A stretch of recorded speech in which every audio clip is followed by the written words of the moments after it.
Okay, good evening, everybody. We're going to call this meeting to order. This is one of two special meetings that we will be having to finalize the ordinances and resolutions associated with the general government and GRU budget. And so with that, is there a motion to adopt our agenda? Motion and a second to adopt our agenda. All in favor say aye. All opposed? That motion passes unanimously. For those of you who have not joined us in a while, if there are any items on the agenda that you'd like to speak to, there are little sign-up forms at the tables by the door.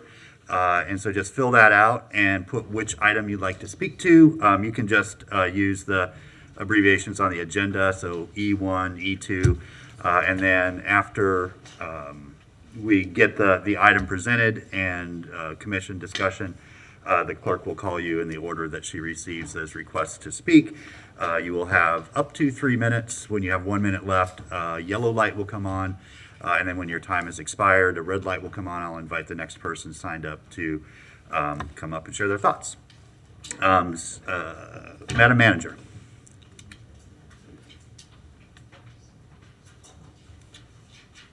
Did you? Please. Your light was on. I'm sorry, I didn't realize that. Oh, just a minute. Okay, very good. All right, so with that, Madam Clerk, you want to read the first item into the record? Okay. First reading of ordinance number 211448, ordinance amending water wastewater connection charges and eliminating water maximum calculation. An ordinance of the City of Gainesville, Florida, amending the Code of Ordinances relating to utilities, deleting section 27-103, connection charge installment payments, and amending sections 27-129 and 27-171 to provide water and wastewater connection credits for certain customers, deleting section 27-169.1, wastewater winter maximum calculations and adjustments, amending the Code of Ordinances to make it gender neutral, providing directions to the codifier, providing a severability clause, providing a repealing clause, and providing an effective date. Okay, thank you very much. Mr. Cunningham?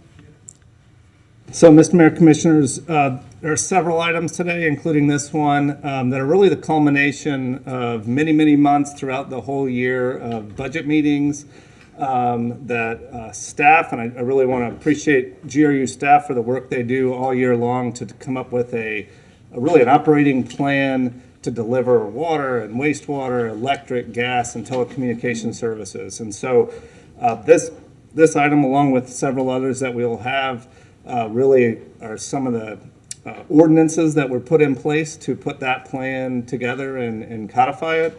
Also, we just want to appreciate the work with the UAB and the City Commission as we go through that process and vet the budget. And again, that's over many, many meetings over the last 9 months. So again, this item is, like many of the others today, is just a culmination of that in conjunction with the general government budget as well.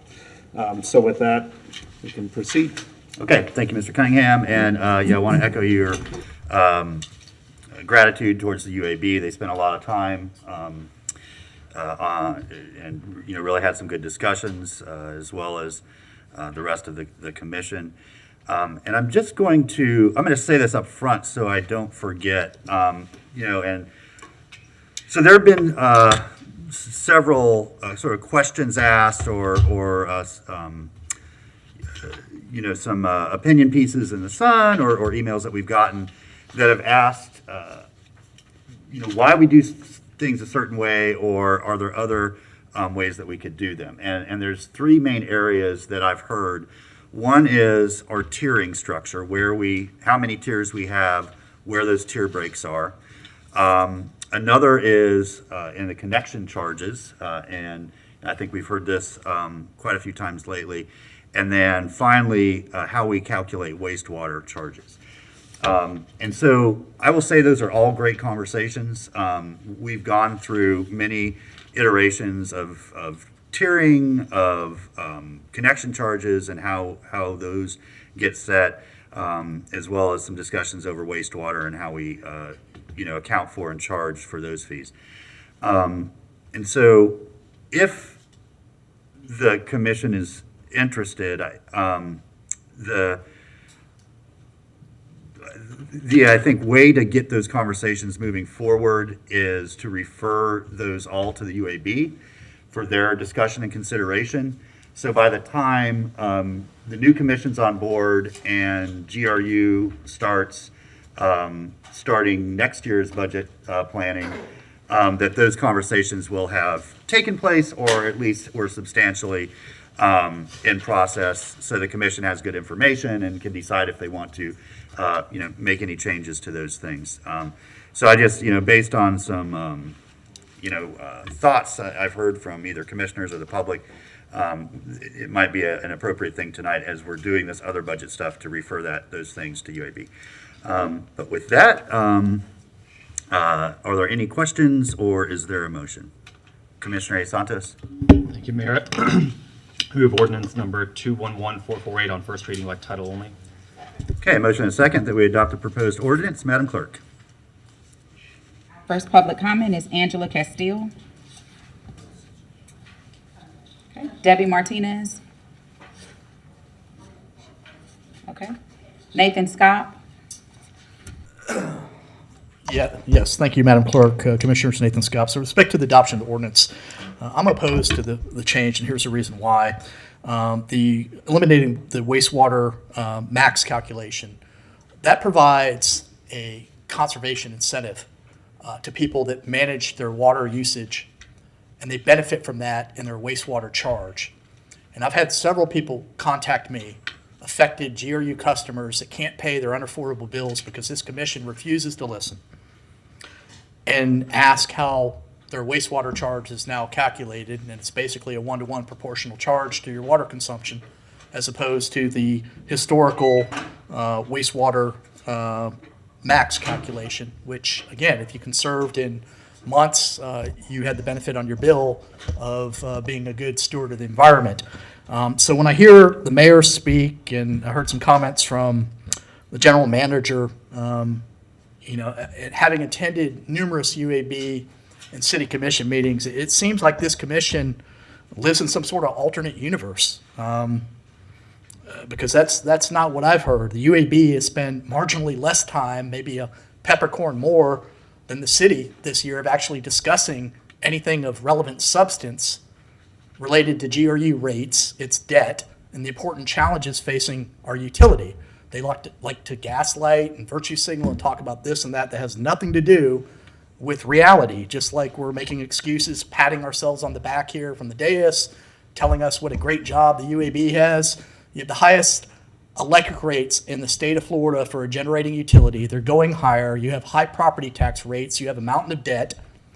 You have a $18.4 million fuel under recovery that we just learned about today, none of which has been discussed over the last 12 months because you guys get briefed and you don't want to talk about these important things. You want to campaign and promise people this and promise people that and talk about all kinds of nonsensical things. You want to change zoning on people indiscriminately.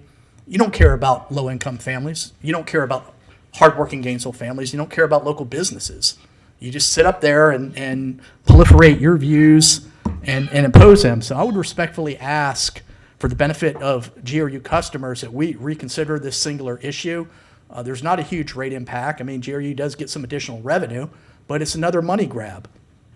And it doesn't reward conservation. You tell us to conserve. That's the only answer you have left in your quibble of gaslighting GRU customers. Well, y'all need to conserve. Well, here, people that conserve are now not seeing any benefit from conserving. You're taking away that incentive.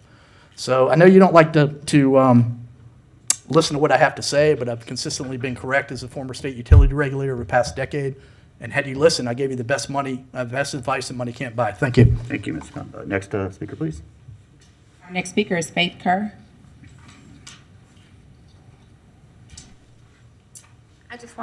My name is Faith, and I just wanted to give an example for when I call customer service and ask about the water waste. And it is a one-to-one, which doesn't make sense, because if you're, correct me if I'm wrong, if you're watering, it's not waste. They said waste is what leaves your home.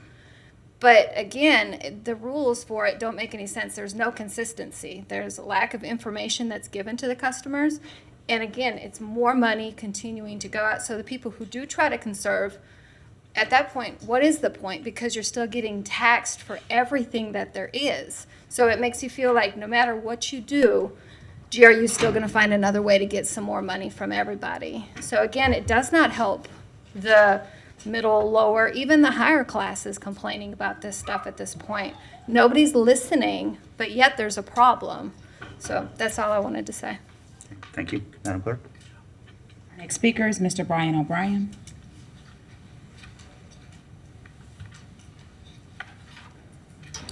Hi, Brian O'Brien for the record. This item that I see you've got a new agenda and a new system to help confuse the populace. It's now called E1 220-357 ordinance name, and then it's got another ordinance number here, 211-448.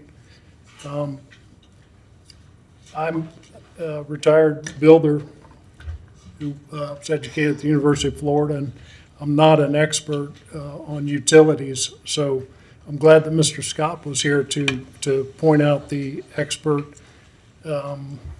opinions on this. But we are here to talk about the budget tonight, so I took the time to call one of my classmates of '82 who, let's just say he's retired from the wastewater business and worked with your engineer on this project they're building right now down here where you've been dumping sewage into the beautiful Paynes Prairie for years. And you finally put some money on that to redesign that plant and rebuild the entire plant. And it used to be a fine little firm from Gainesville called CH2M Hill. It was a group of fellows that were Florida grads, and they built the company up to the point where they were able to retire. And the young guys that I was one of at a time, my friend became the head of global wastewater and water for CH2, which they then sold themselves to Jacobs Engineering. He assures me that there is a difference in the calculations of maximum flows, and that absolutely the young lady that stood up said the water that we use to water our lawns shouldn't be charged to go through the sewer plant. So this is just another bald-faced attempt to raise the rates on the people of Gainesville and pass it off as a nothing burger. And Mr. Scott's right on the money. You want us to talk about all this progressiveness and all this helping people and go through all these charades, but you don't walk the walk. So, I mean, pull it back. Don't let this be your legacy, sir. This council is made up of some fine people, and the retiring group has no right to shove this through on their way out the door. Thank you. Thanks, Madam Clerk. Speaker is Kenya Ellis, followed by Joe Beatty. If you want to speak to the item regarding water and wastewater. Yeah, this is the water wastewater ordinance. That's what you're signed up to speak to?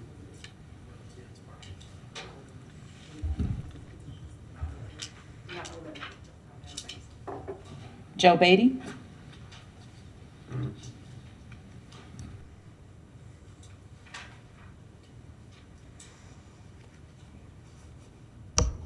Good evening.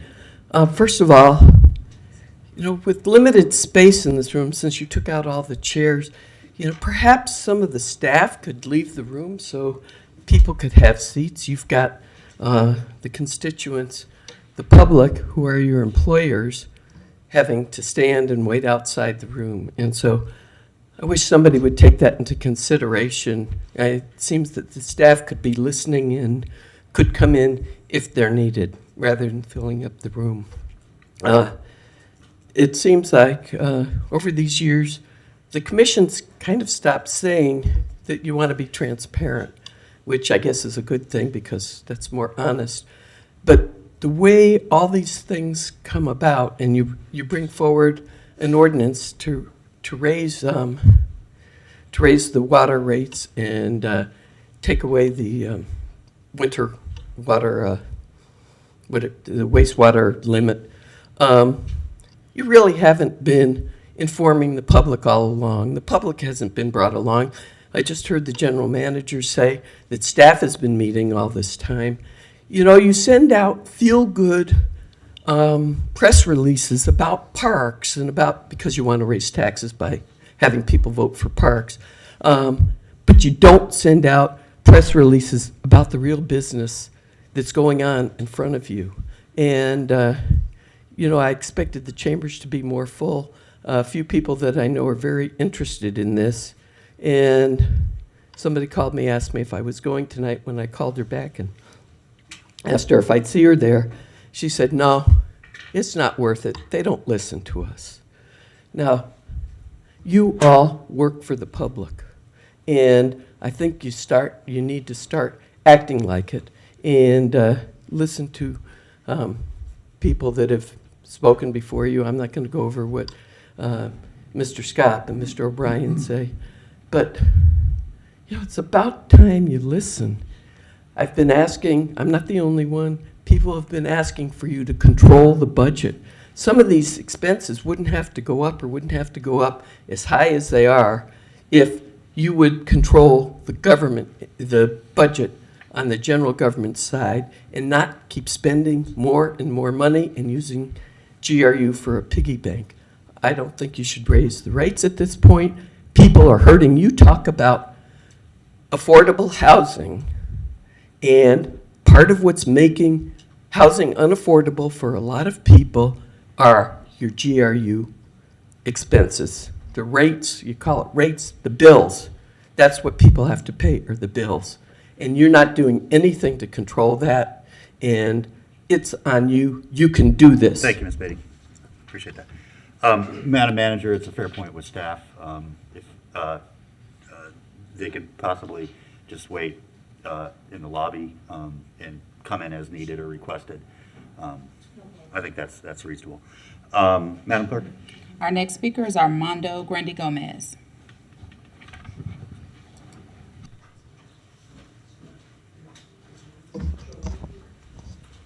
Start on.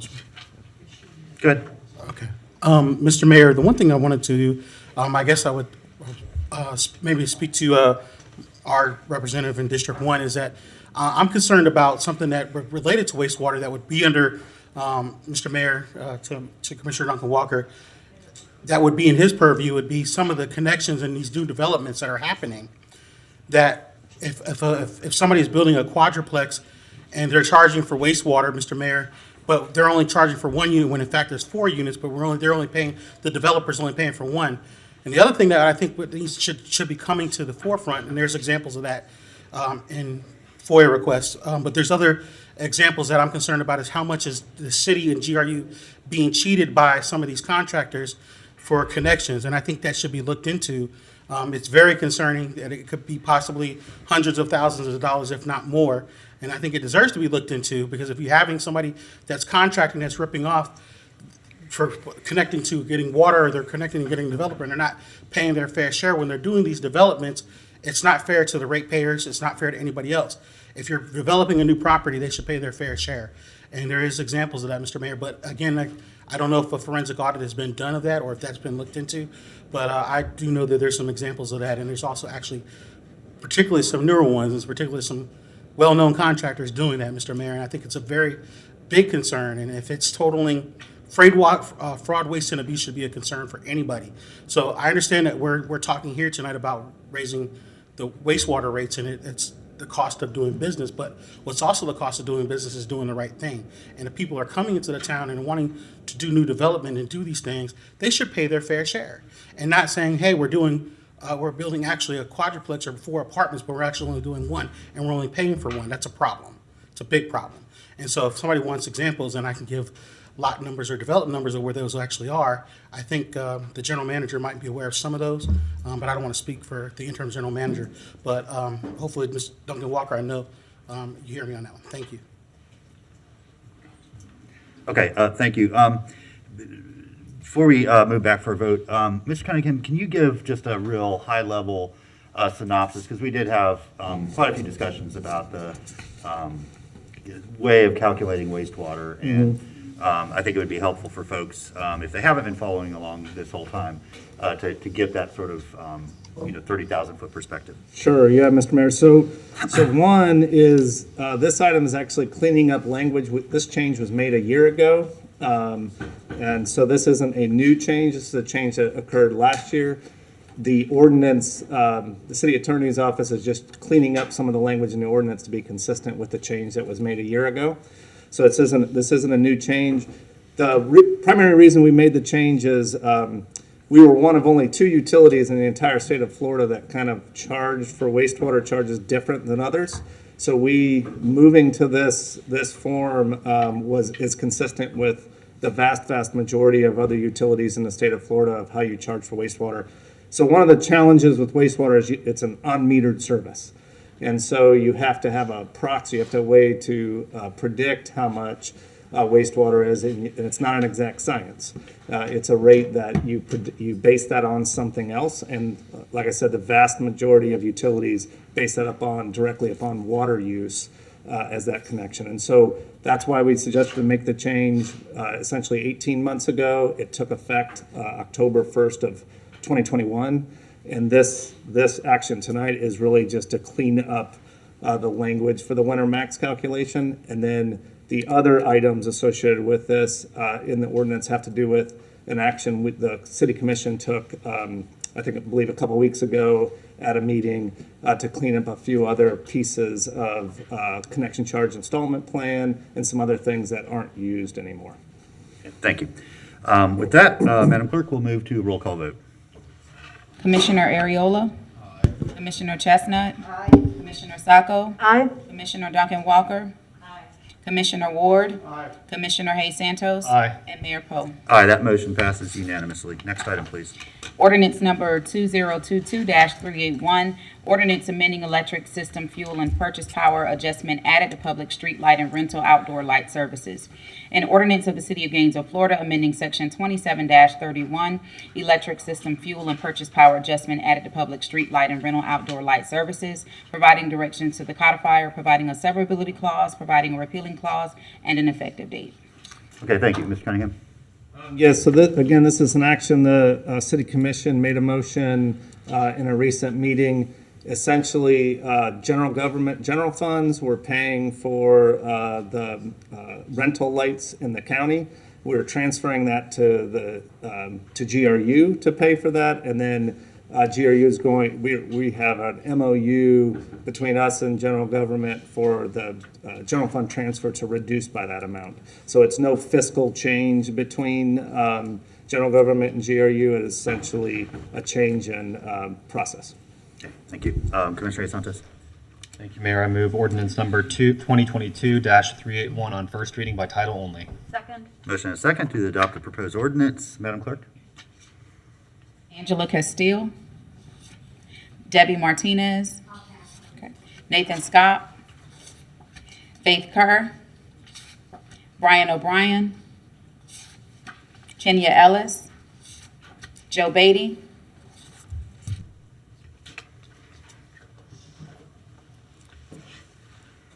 Yeah, I just want to say that you just said there's no fiscal impact. The fiscal impact, as I see it, is you're shifting, once again, the general government burden to GRU. And maybe when you look at the whole thing, it doesn't make a difference. It certainly makes a difference when you start saying we need more money for GRU because you're shifting expenses over there. It makes me wonder what other expenses have you shifted to GRU so now you can say you need a rate increase. Thank you. I think you should vote against. Armando Grande Gomez.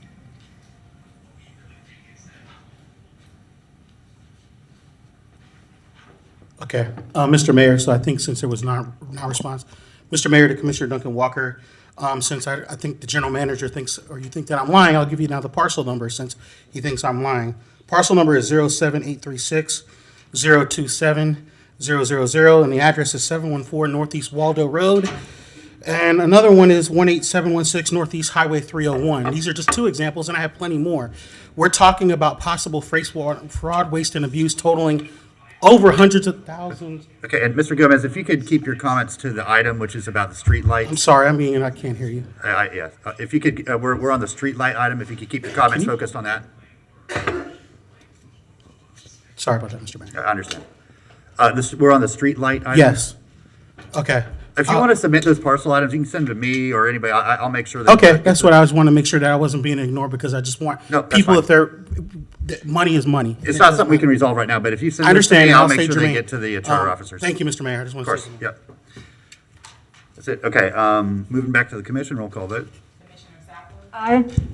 Commissioner Hayes Santos? Aye. Commissioner Ward? Commissioner Ariola? Commissioner Chestnut? Commissioner Duncan Walker? Aye. Mayor Poe. Aye, that motion passes unanimously. Next item, please. Ordinance number 211456A, Schedule of Fees, Rates, Appendix A, Schedule of Fees, Rates, and Charges for Utilities for Fiscal Year 2023. An ordinance of the City of Gainesville, Florida, amending the Code of Ordinances relating to utilities by amending Appendix A, Schedule of Fees, Rates, and Charges to revise fees, rates, and charges for electricity, water, sewage, and standard operational charges, providing directions to the codifier, providing a severability clause, providing a repealing clause, and providing effective dates. Okay, thank you. Commissioner Santos? Thank you, Mayor. I move ordinance number 211456A. Second. Motion is second to adopt the proposed ordinance on first reading. Madam Clerk? Angela Castile? Hi, I'm Angela Castile. Raising utility rates right now, at this time, when many are struggling to pay their bills, is not smart of the city or of the city of Gainesville doing business as GRU. I don't know if you realize this, but it isn't the poor only that are affected. It's the middle class and the upper class struggling now too. When people who have decent paying jobs get a $1,200 electric bill or utility bill, that's a problem. It's an even bigger problem when they've gone on to pay $900 on that bill and they've asked for a few more days to come up with the rest, and they get shut off anyway. It's a huge problem when you have all the resources out there that are being tapped out because so many people need help. I'm fortunate enough to not have as many problems as a lot of people, but that doesn't mean I'm going to stay quiet about it. I've been watching you guys as the city and noticed as the community as a whole, you guys don't care. You have absolutely no care in the world. So what are you going to do to help the community? Because if this community doesn't have help, it's going to collapse. It's going to collapse financially. Not just because of your decisions, but because of decisions before you, and because of the decisions that you guys have made to spend unnecessary money. That solar bench on Main Street, who put it there? Is it the city? Did the city pay for it? If so, that's unnecessary money. Who's going to be able to sit there on hot days? Nobody.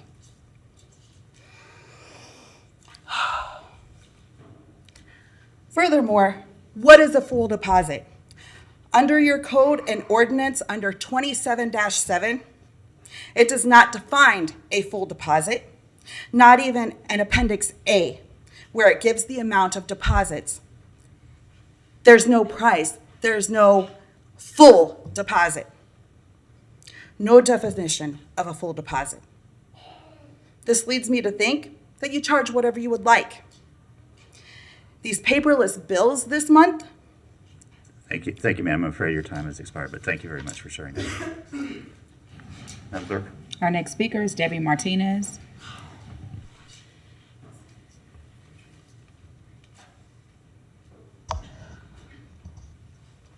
I am Debbie Martinez.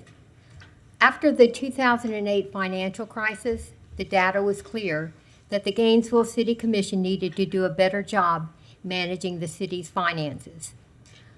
Unfortunately, many on the commission failed to get its fiscal house in order and prepare for the next rainy day. We have 4 men serving on the commission. 3 of them will be heading out the door soon, and 1 Commissioner Harvey Ward wanting to be mayor. For the past 5 years, the 4 of you have been serving as the board of directors of GRU and have failed miserably. Mr. Ward voted numerous times to increase our utility bills rather than working on reducing the city's bloated budget to protect GRU customers. This is not financially sustainable. Increasing utility bills is a regressive policy that impacts lower income people the most. GRU bills were already the highest in the state long before the pandemic, the Ukraine war, and long before inflation ever became an issue. And now you want to increase GRU bills again. Once members of the city commission, like the 4 men sitting up there tonight, started using GRU as a way to fund their politicized pet projects, GRU bills began to skyrocket. Now many lower income people can no longer afford to turn on their air conditioners. I spent over a decade canvassing neighborhoods, and it is heartbreaking to see women, children, and elderly people suffering in mold-infested homes because they can no longer afford to turn on their air conditioners. Leaky buildings and landlords are not the problem. The real problem lies with the 4 men sitting up there tonight who drove our utility into the ground. Vote no on any increases to our GRU bill and lower them instead. Madam Clerk? Nathan Scott. Before I begin, may I please have the overhead, please?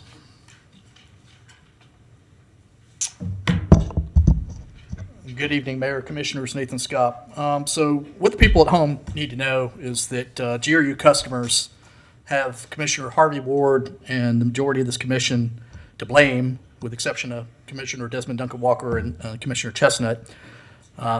Those GRU customers have Commissioner Harvey Ward and the City Commission to blame for voting to approve the largest unjustified multi-year rate increases in GRU's history. Last year, Commissioner Harvey Ward voted to approve a resolution to increase your GRU electric rates by 7%. This rate is going up 3%, and electric rates in conjunction 24% over the time horizon. Wastewater unjustified, I believe that's 35% or somewhere along there, compounded. We have you guys to blame for giving GRU customers the highest electric rates in the state of Florida. We have Commissioner Ward, who didn't listen to citizens, including myself last year, to cut the GFT before you got downgraded. We have him to blame for causing a 2-notch debt downgrade, which caused it was avoidable debt downgrade, which caused GRU customers another $30 million in additional borrowing costs on top of $27.6 million in counting from the last debt downgrade, and voting to increase our property taxes. So it should be interesting to see, since one commissioner is running for re-election, what he chooses to do this year. Likes to waffle, and when he's running for re-election, he doesn't like to vote for things. We'll see. So you can own it, or you can not vote against it. But I would hope that everyone here would vote against this rate increase, because you refuse to cut your budget. You refuse to cut your spending. That's the problem. The problem is not GRU. It is the City Commission, the ongoing mismanagement of GRU in the hands of the mayor and City Commission. That's been the problem for the last decade, folks. Commissioner Ward's termination of GRU General Manager Ed Bilarski was reckless, irresponsible, and unwarranted. We currently learned today we have an $18.4 million fuel under recovery that hasn't been talked about in the last 12 months. No discussion. You guys talk about the budget. This, compared to last year, is the least discussion we've ever had on a budget in my entire time following this commission over the last 10 years.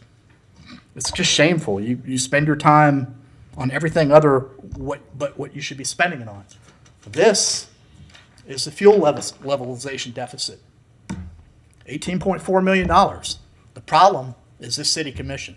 So I'm hopeful that Commissioner Chestnut and Commissioner Desmond Duncan Walker will vote no on this, because they've consistently been the only adults on the dais that care about low-income families, hardworking Gainesville families, and local business, because this is unsustainable. And we talk about adopting the rates for GRUCOM. What is GRUCOM's revenue this year? Because the numbers you have in this budget are just kind of nonsensical for GRUCOM. It barely covers its debt service obligation. And then also you're dumping time of use on business customers this year in this ordinance. Thank you. Clerk? Just vote no. Our next speaker is Faith Kerr.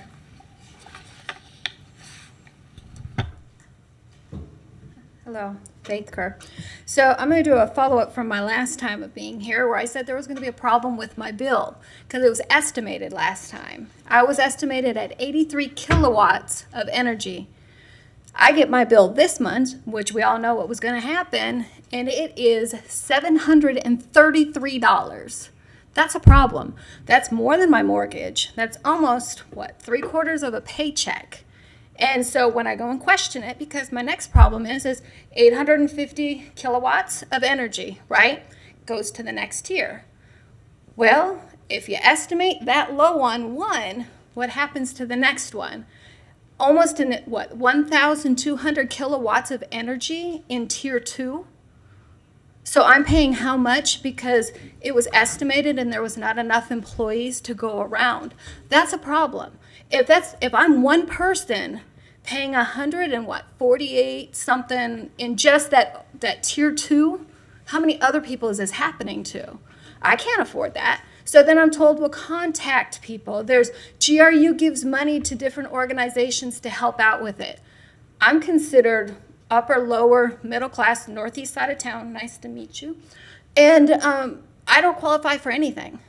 Nothing. They say, nope, you don't qualify. Nothing there for you. So then last meeting there's many ways that GRU can help out with this. So I went there on Friday after I got my bill. My only option is, well, you can pay $265 if you want to, and we'll extend out for the next 6 months. Well, I said, well, what about next month? If my bill's high next month? Well, yeah, you have to pay that whole thing, but now you also have to pay that payment plan portion. It's a bottleneck. That does nothing. The problem is, it's not our problem that they're short staff. It's not our problem that you guys aren't hearing us when we're saying there's a problem. It's like you say you care for the people. I had a nice lady call me after the last meeting and said, you know, it took a lot of balls for you to go up there and do that. I don't speak in front of people, but I'm struggling just like everybody else. So she said, well, GRU does care about you. No, because in all fairness, Mr. Cunningham, after I said that there was a problem, that I was estimated at 83 kilowatts, easily could have said, let me get your information and let me follow up on that. That shows care. That to me is showing that you care about the people. Listening to us, we're not just complaining to complain, we're struggling. Many of us are monitoring our meters. Are we second world country, third world country? Like, what are we doing? Set your AC at 81, 82 degrees is what GRU is saying that the national average is. Do you guys have yours at 82 degrees? Like, seriously, there's a problem and people are struggling. Thank you. Our next speaker is Brian O'Brien.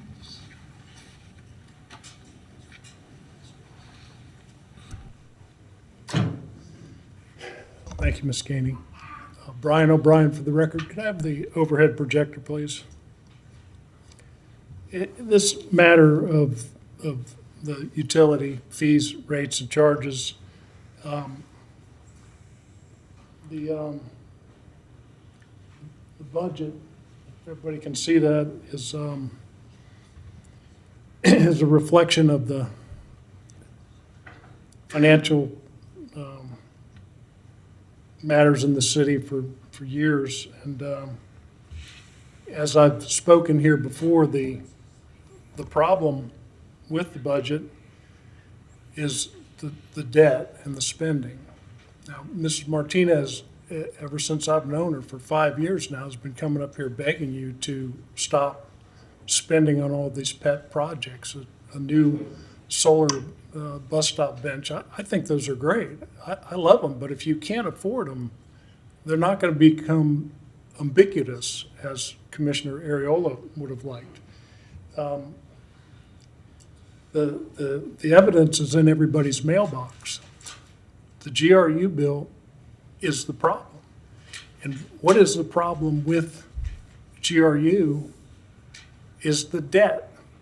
Now, in order to build a good budget, you have to have a financial statement where you understand what your assets and liabilities are. The city of Gainesville has no financial statement. The financial statement that was due June the 30th at the state of Florida has not been filed. The consultants who were brought in at a cost of an additional $200,000, April Shipping stood up here and told us in June that the financial statements would be late and that they would be ready September 30th. Now, on Tuesday of this week, if you go to the city website, you can see the audit committee meeting where we discussed that. And the very fine city auditor, Ginger Bigby, told us the financial statements will not be ready by September 30th. So what I've had to do is go to the state of Florida website, and a fellow named Jimmy Petronas is our chief financial officer, and they actually have developed a fairly nice system where you can pull the data from every town. And in order to pull any data from Gainesville, you have to go back to 2020, you'll see here, and it does tell you what the long-term debt is.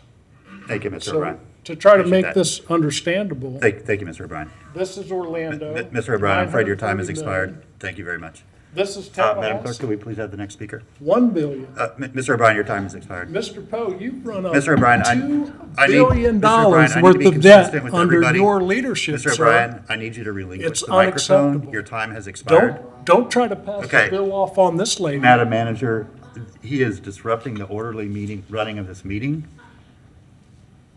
Do I need to take a recess? If you want to have a temper tantrum again, Okay, we're sir, gonna go have ahead. we're gonna have a recess.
Okay, we're going to come back to order. Madam Clerk, who is our next speaker? Our next speaker is Kenya Ellis, followed by Joe Beatty. Commissioner Chestnut before our next speaker? Go ahead.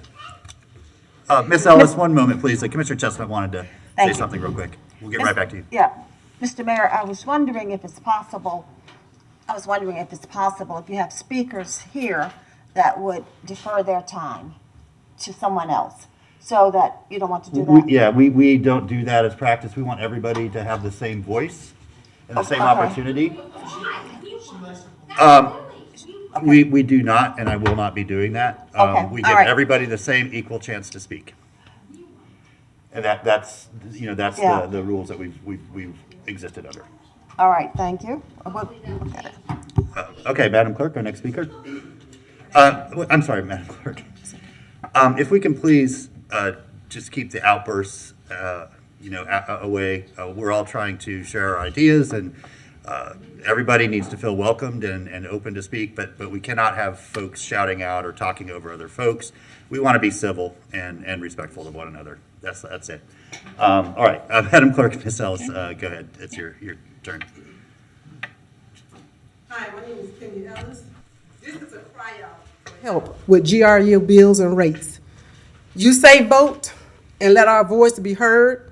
I have voted. I have encouraged my children, my family, my friends, my neighbors, and others to vote. You say when I get in office, I will listen. I will listen to the people. I will do what is best for you. You are in office. You are in office, and all I hear now is that my hands are tied. Several agencies have been trying tirelessly to help those that are homeless, those families that have children, to allocate funds to keep those families from being homeless, vets, parents with children, parents who have been homeless because of COVID and other related emergencies. But because of the GRU bills, they've had to take those funds and pay utility bills.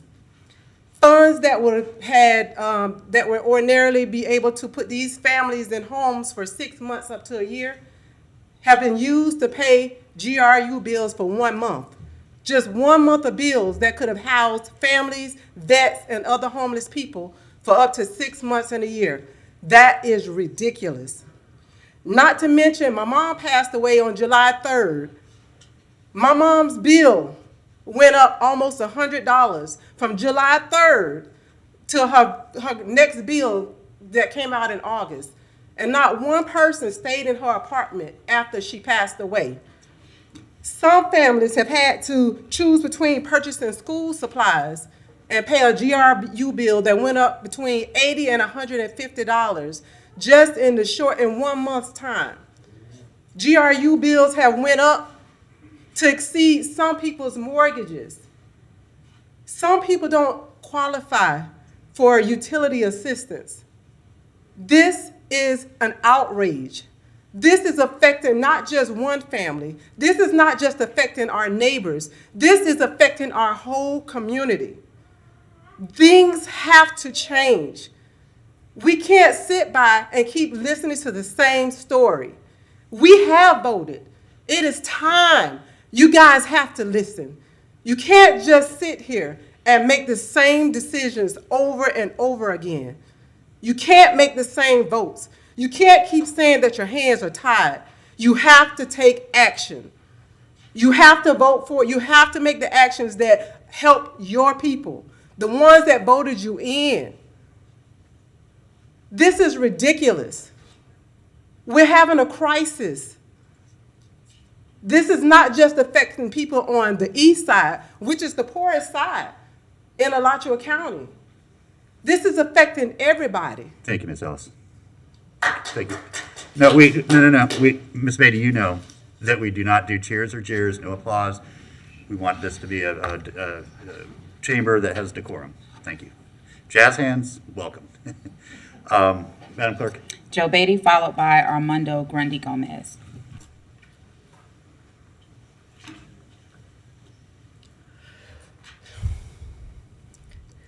A little bit ago, I asked you, I had to bring it to your attention to ask your staff to leave. First of all, I thank you for doing that. But that really demonstrates, it's a prime example of what all these people have told you before me on this item. This is all about leadership. It's all about leadership, and you have not been providing leadership. You have not been listening to the people, and it should not take a citizen coming before you and saying your chambers are filled up with staff, and you have constituents out there that are standing, and people with children. That is about leadership, and that shows the kind of leadership you, Mr. Poe, have been exhibiting. And I'm sorry, the rest of you commissioners, somebody could have noticed that your chambers were filled with people, that your staff, and you had constituents, your employers, waiting outside or standing. And please listen to what all those that spoke before me that talked about your leadership and the decisions that you have made, and not listening to your constituents, and not trying to make, maybe you're trying to make good decisions. You seem to be wed to the decisions you walk into this chamber with, and you seem to have your ears closed, save maybe one or two of you on occasion. But please think about leadership. You've got however many more months until the four of you are gone, and everybody that I talk to sees that you're just going to ram through what you want and what the citizens want and what reason would suggest you do in these decisions will not prevail. You will prevail in leaving.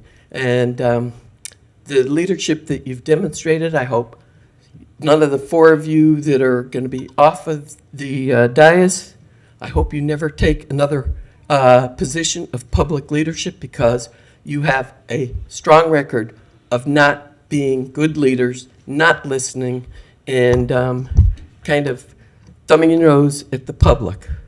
And you should be ashamed of yourselves. I hope tonight what these people have told you, all the people that are suffering, and you're going to go and raise rates, and you're going to go and raise taxes, and your people are hurting, and then you talk about affordable housing, and you are the ones that are making it unaffordable for many people who were able to take care of themselves before. Think about it.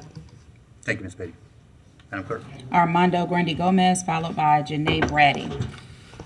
All right, so I'm going to say something that's a little bit different, because I just want to, I'm kind of tired of GRU being the political piñata and being hit for all the folks that work there every day, that come to work there, and we're saying it's GRU, GRU, GRU, and the rates are being increased, and it's not.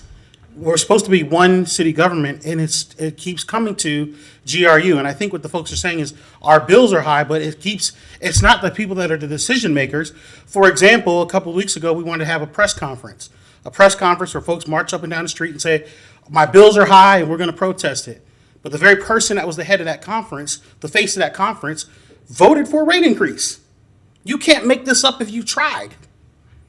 We're going to criticize the rate increases, but I was a part of the decision maker. Granted, I quit my job, but I voted 3 times for a rate increase. That's not popular. She was here, but she's in the press conference saying that the rates are too high. The other thing that's not going to be said over here is that really, while the political piñata is GRU, and we want to say we want to be real government, the rate decision is, with the exception of some of you that voted, Commissioner Duncan Walker has voted against it, and some of you not so much. But also, we got to talk about the conversation of a structural budget deficiency in general government. Yes, we want to flatten it, but people seem to somehow keep getting higher pay increases, salaries. Are we flattening government? Are we really reducing our appetite on what we're spending? Because I'm sure the numbers are still the same. I'm sure the debt service didn't change when you changed management. I don't think those debt services changed. I certainly don't think the variable bonds changed.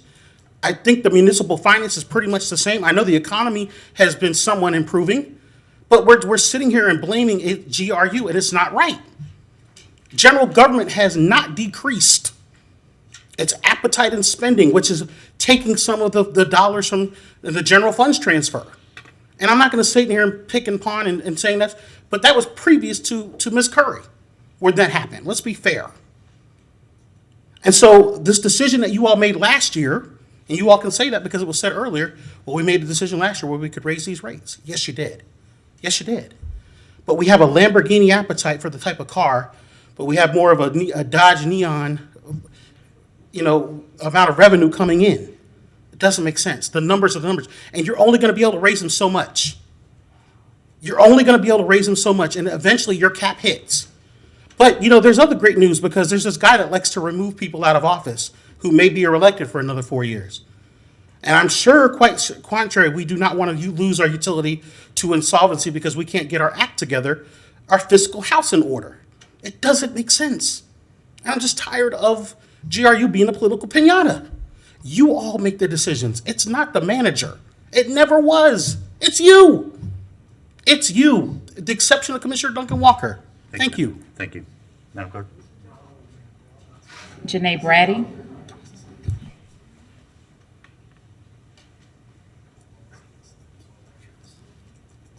Hello, I'm Janae Brady.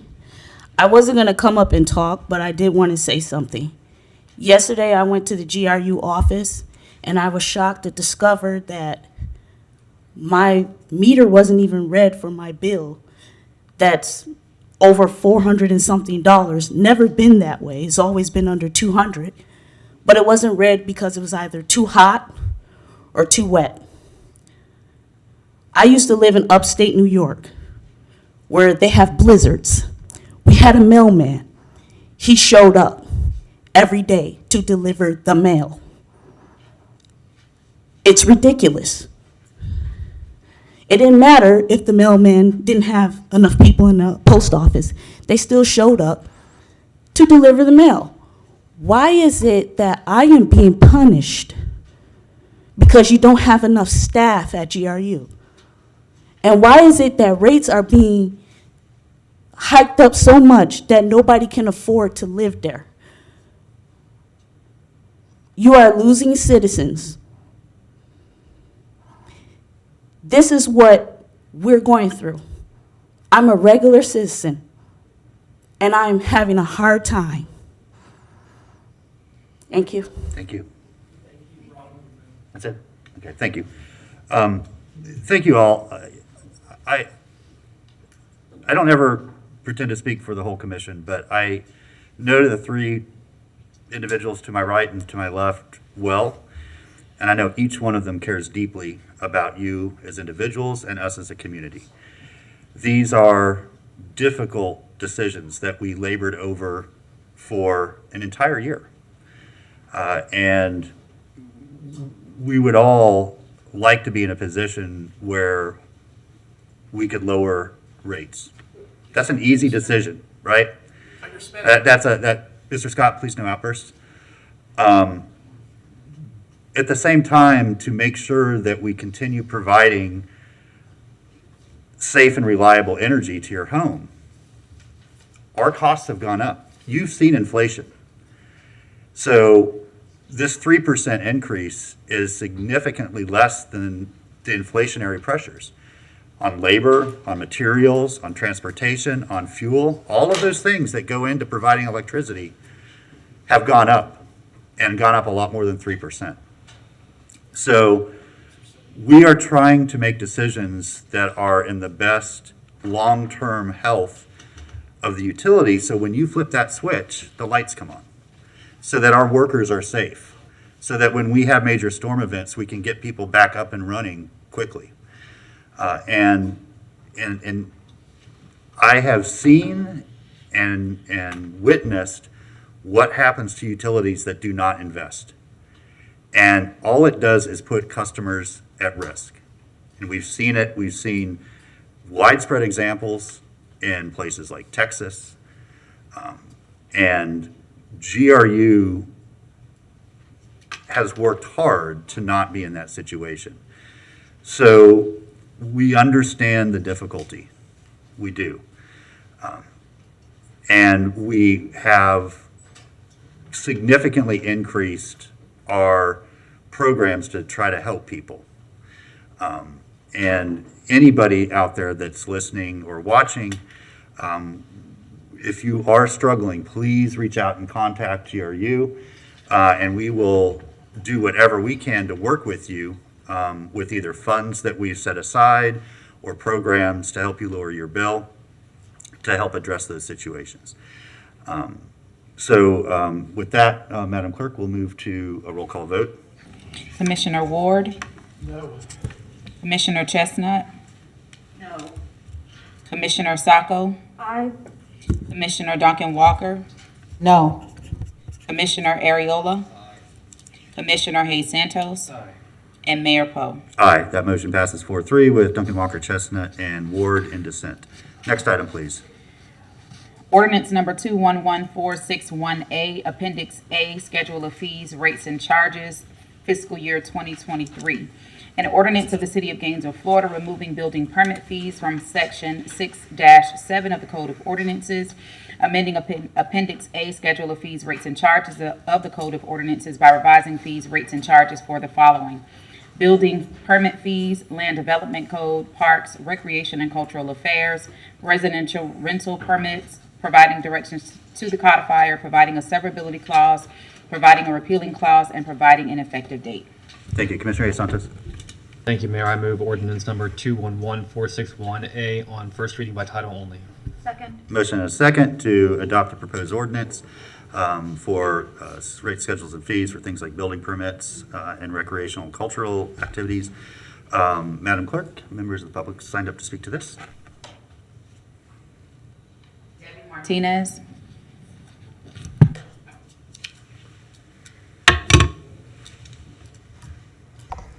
I'm Debbie Martinez. When the fire assessment fee was first implemented during the okay, what did I do wrong now? You didn't do anything wrong. That's our next item. We're not quite there yet. Fire assessment. What did you just say? This is for the schedule of fees, rates, and charges, E4. Fire assessment's the next resolution up. Are you talking about the fire assessment fee? Next, not this one. Oh, I apologize. No problem. We'll get you up next. No handcuffs? Madam Clerk. Nathan Scott.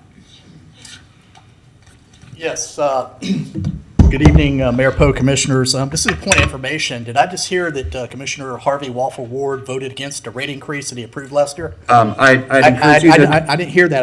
I'd encourage you to not use name calling, but It's not name calling. He calls himself I'm trying to Waffle. answer your question. The vote was 4-3 with Ward, Duncan Walker, and Chestnut in dissent. Oh, so he voted against a rate increase that he approved last year? Would you like to speak to the item that's before us? No, I don't think so. I Okay, think thank you. hypocrisy speaks for Madam itself. Clerk, next item, please. Next speaker, please. Brian O'Brien. Can't have it both ways. Which item are we on, Madam Clerk? We are on item E4 on the agenda, Schedule of Fees, Rates, and Charges with regard to building permit fees, land development code, parks and rec, and rental residential unit permits, excuse me. Okay. Thank you. My name is Brian O'Brien for the record. It's interesting that we would be eliminating the building permit fees in the first part of this item and moving it to a different category, because that's a historical pattern with the city when they can't find the funds that are supposed to be in that account. One of the findings from last year's audit was that the building permit funds did not balance. That has not been reconciled because certain leadership refuses to face the music. And could I have the overhead again, please? These building permit fees and the rates, Mr. Grundy was correct. It's not the GRU employees. It's not the city employees. They're fine people. It's the leadership at the top that's causing all these problems. This is the debt, $2,663 million and change for Gainesville, which is a fine little town. This is Tallahassee. Tallahassee's the state capital, has a university roughly the same size, has a lot more population. This is the debt in Tallahassee. $1 billion, $10 million, 57,000. This is the town where the little fellow lives. Orlando, their long-term debt is $930 million and some change. Now, Orlando is a much larger town than Gainesville, but they have less than half the debt. So this is the structural problem that has been caused by the city commission, which is led by you, sir. And you've been on the commission, except for 1 year, for 12 years now. So don't tell these nice people that are standing up begging you for help that you can't help. Cut your spending. Cut your spending. Here's the budget. This is the budget for next year. We're not going with the rollback rate for the taxes. You're increasing the rate, even though the property values have gone up. That's because you keep spending more and more. Ms. Martinez or somebody said it just right. You have an addiction. You have a spending addiction. You love to spend money on foolish little programs. And the one thing that we've seen is that those programs have a tendency to go out of business and lose Thank you, Mr. money. O'Brien. Appreciate And that. you park the account. Thank you and very you don't much. want to account for them. Madam We Clerk, want can to see have our your next financial speaker? statement. Mr. O'Brien, I need you to Now. conclude your comments I need when your you time to has show me the expired. financials. Mr. O'Brien, please. 3 years now. Mr. O'Brien, you are continually preventing the orderly running of this meeting. I just ask for a decent amount of decorum. Madam Clerk. Our next speaker is Joe Beatty, followed by Armando Grundy Gomez.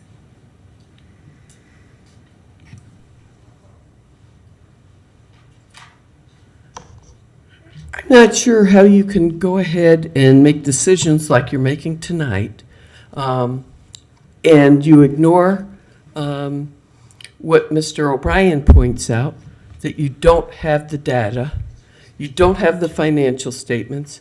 You know, you guys are tone deaf, no leadership. How can you make decisions? I was here April 20th when I think it was the auditor at the audit committee told you were 17 months behind in balancing all the accounts, the reconciling, that's the word I'm looking for, that the accounts hadn't been reconciled, 17 months behind. You were nasty and tried to twist and spin what Mr. Scott said and made it sound like he said something he didn't. I think it was Ms. Rasnick, when you tried to pin it on, are we spending money we don't have? You know, that's not true, right? Ms. Rasnick said, we don't know. We don't have these statements. You keep spending more and more money, and you don't even know what's in your account, and you just think the public's going to cover these expenses. We're going to raise these rates. We're going to get more money in. You're not listening to anybody who's saying that there's a problem, and you just look to the GRU piggy bank and you look to your citizens for piggy bank. You ever think that these expenses that you're raising is going to cause people to have to cut back and you're going to have even less income? You know, where is the leadership? Where are you making decisions based on data? You don't even have the data. Thank you. Madam Clerk. Armando Grundy, no, okay. That's it. Okay, thank you. Back to the commission. It's roll call vote. Commissioner Hayes Santos. Aye. Commissioner Ward. Aye. Commissioner Chestnut. Commissioner Ariola. Commissioner Duncan Walker. Aye. Commissioner Sacco. And Mayor Poe. Aye, that motion passes unanimously. Next item, please. Resolution number 2022-270, Fire Assessment Annual Rate Resolution. A resolution of the City of Gainesville, Florida relating to the provision of fire services, facilities, and programs in the City of Gainesville, Florida, imposing fire services special assessments against assessed properties located within the city for the fiscal year that begins October 1, 2022, providing for exemptions, approving the assessment roll, providing for the estimated fire services assessed cost, approving the rate of assessment, providing for severability and an immediate effective date. Okay, thank you. Recommendations to receive any written objections filed hear testimony from interested persons, approve the assessment roll, establish the annual rate for fire services special assessment, adopt the proposed annual assessment resolution. Commissioner Santos? Do we need to hear testimony for the ordinance or? Well, I think we can put a motion on, but. I move that we adopt ordinance number 2022-270 on first reading by title only. Okay, motion and a second. Resolution, sorry. Yeah, Resolution 2022-270. Yes, thank you. Madam Clerk, did we have any written objections filed? Okay, no, sir. So testimony from interested persons will be what we call public comment. So Madam Clerk, first person signed up to speak to this. Debbie Martinez.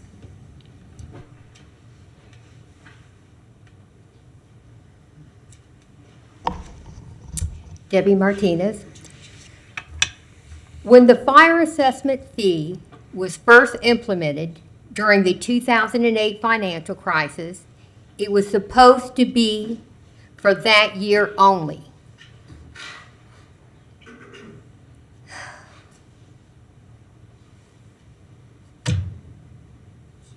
What's next? You're supposed to be budgeting for our city services.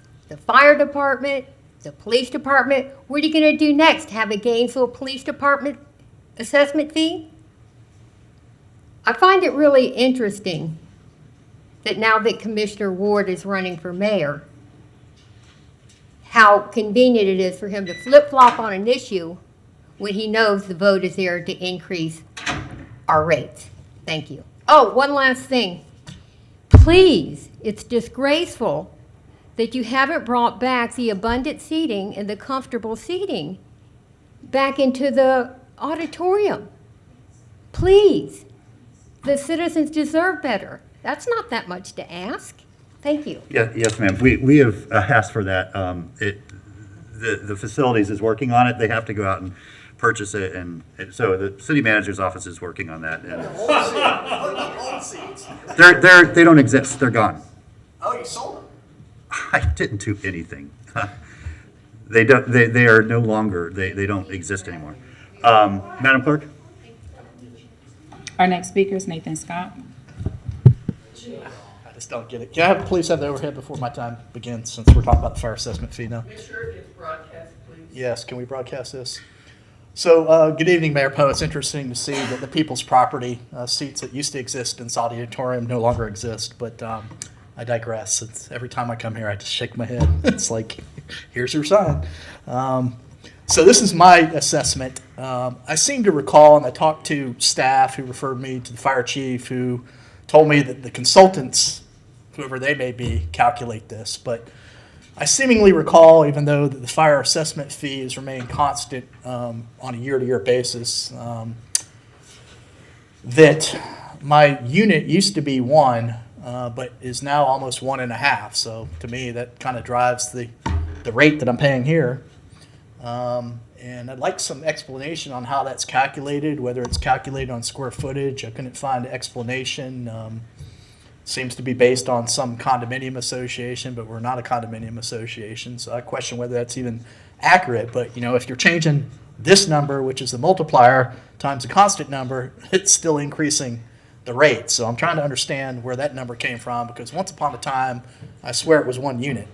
It seems to have expanded, just like city government spending keeps expanding. So I'd like to get some clarification on that, if I may. I didn't realize we paid a consultant to calculate this. I thought staff did that. I'm not sure what's going on, but the city is just out of control. It's a dumpster fire. It's like the Titanic sinking, and I think we need explanation, because you guys don't talk about important things like this. You don't give good explanations. You just lecture us and then have a recess when you have a temper tantrum, because you don't like the people that want to hear from the people in this room rather than you speak. Because I think we all bring relevant points. And I think I want to echo Ms. Martinez's point, which is the point I'm making. It's convenient that Commissioner Ward voted against something conveniently that he knew was going to pass when he voted for it last year. It's like the ultimate political, lifelong politician hypocrisy. It's like, you guys should be ashamed of yourselves You're playing games with the utility, you're playing games with the lives of the citizens in Gainesville, and it needs to stop because the only adults up there on the dais are Commissioner Desmond Duncan Walker and Commissioner Chestnut. I hate to say it, but that's the way you run this government. It's shameful. This, by any measure, by any measurement, irrespective of political affiliation, what's happened here at the Gainesville City Commission is poor governance. It's the textbook definition of poor governance. You made our utility a laughingstock. You continue to raise our taxes, and you can't even give us basic explanations because you're not in tune with what's going on in your own city government. I asked a couple staff people, and they don't know. That's a consultant. Well, where's a consultant? Is a consultant here tonight? Because I'd like to ask him, because it pertains to my taxes that are being adopted here. So I'd like to lodge a written protest comment against the adoption of this ordinance because there's insufficient explanation to justify how I'm being assessed. Thank you. Madam Clerk? Our next speaker is Brian O'Brien.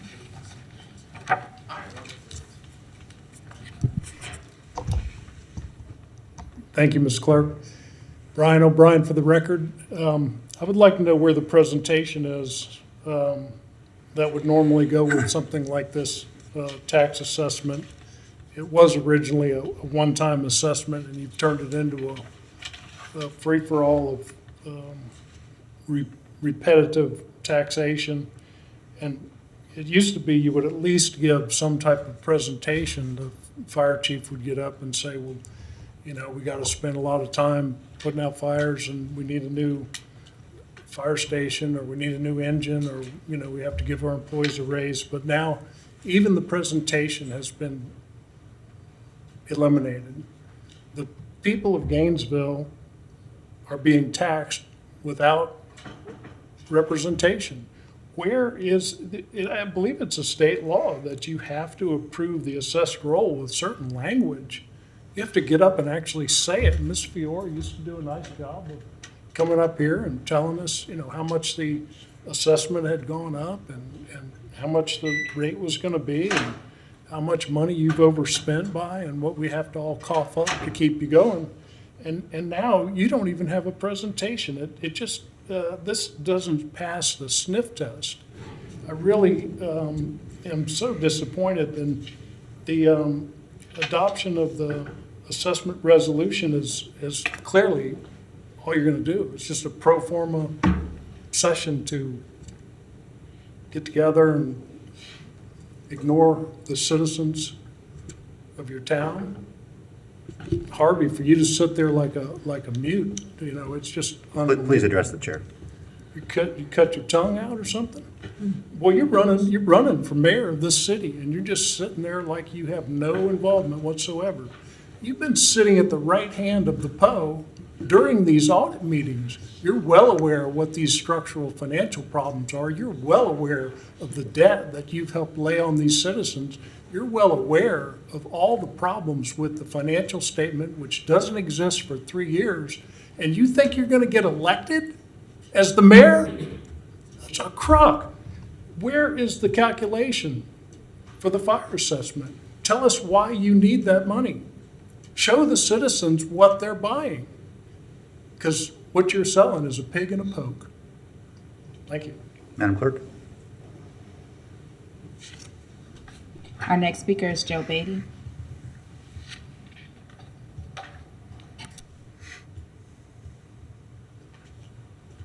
Believe it or not, I was not intending to talk on this, but I just got an email, and I think you should hear it. I think everybody out there should hear it because the decision you're about to make, the decisions you've been making, are emblematic of this.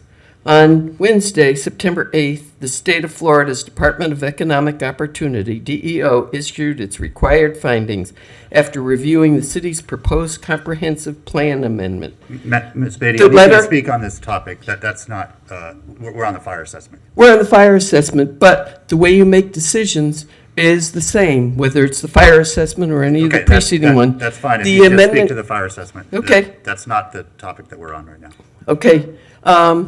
The amendment results in a scattered, unplanned, unfocused, and untenable approach to providing affordable housing. Furthermore, the unplanned location of these denser uses through the city has made planning for other public facilities, including water, sewer, roads, schools, untenable, which would include the fire assessment, based on the lack of predictability of the density of the land use. Anyway, it's how you make decisions. It's how you made that decision about the land use and the zoning that you sent up. It's the same thing. You don't see the common threads that flow through all of your decisions, including the fire assessment, stem from the same faulty process. Thank you. Madam Clerk? Our next speaker is Armando Grande Gomez.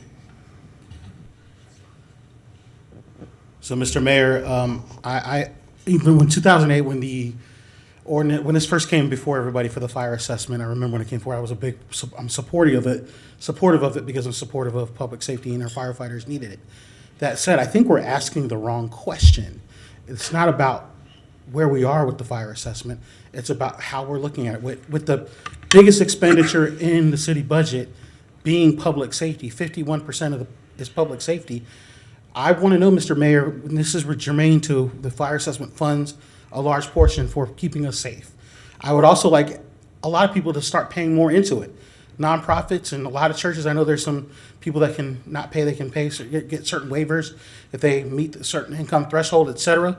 But I think that we're asking the wrong question. We have essentially two fire departments. We have one for county. We have also, what are we looking at to be more efficient? Government is always talking about what we can do to be more efficient.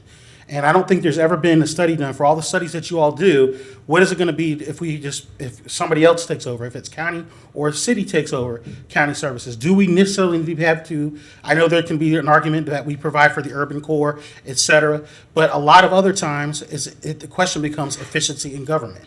And so then I know they're going to say some of the firefighters can say, well, the retirement's better over there, but we get paid better. That's what interlocal agreements are for. My question is, we need to look at being more efficient. And if we can be more efficient, and if the county services can take over county fire, and that's less money that we're having to expend, then your argument could also be, well, we get better, we have better facilities, we have better infrastructure. Okay, but I think we're not asking the right question about how we're funding public safety in the way we could be more efficient in public. I argue that we don't need to be paying for. I know we don't, and I'm going to be very clear, transparent. We're not paying for two, Mr. Mayor. I'm simply saying that we do have county fire services not far. We have county fire and city fire departments less than a mile and a half from each other in certain areas. Could we be more efficient? I don't know if the answer is county should take it over or we should take it over from the county and they pay us MSTU. I don't know.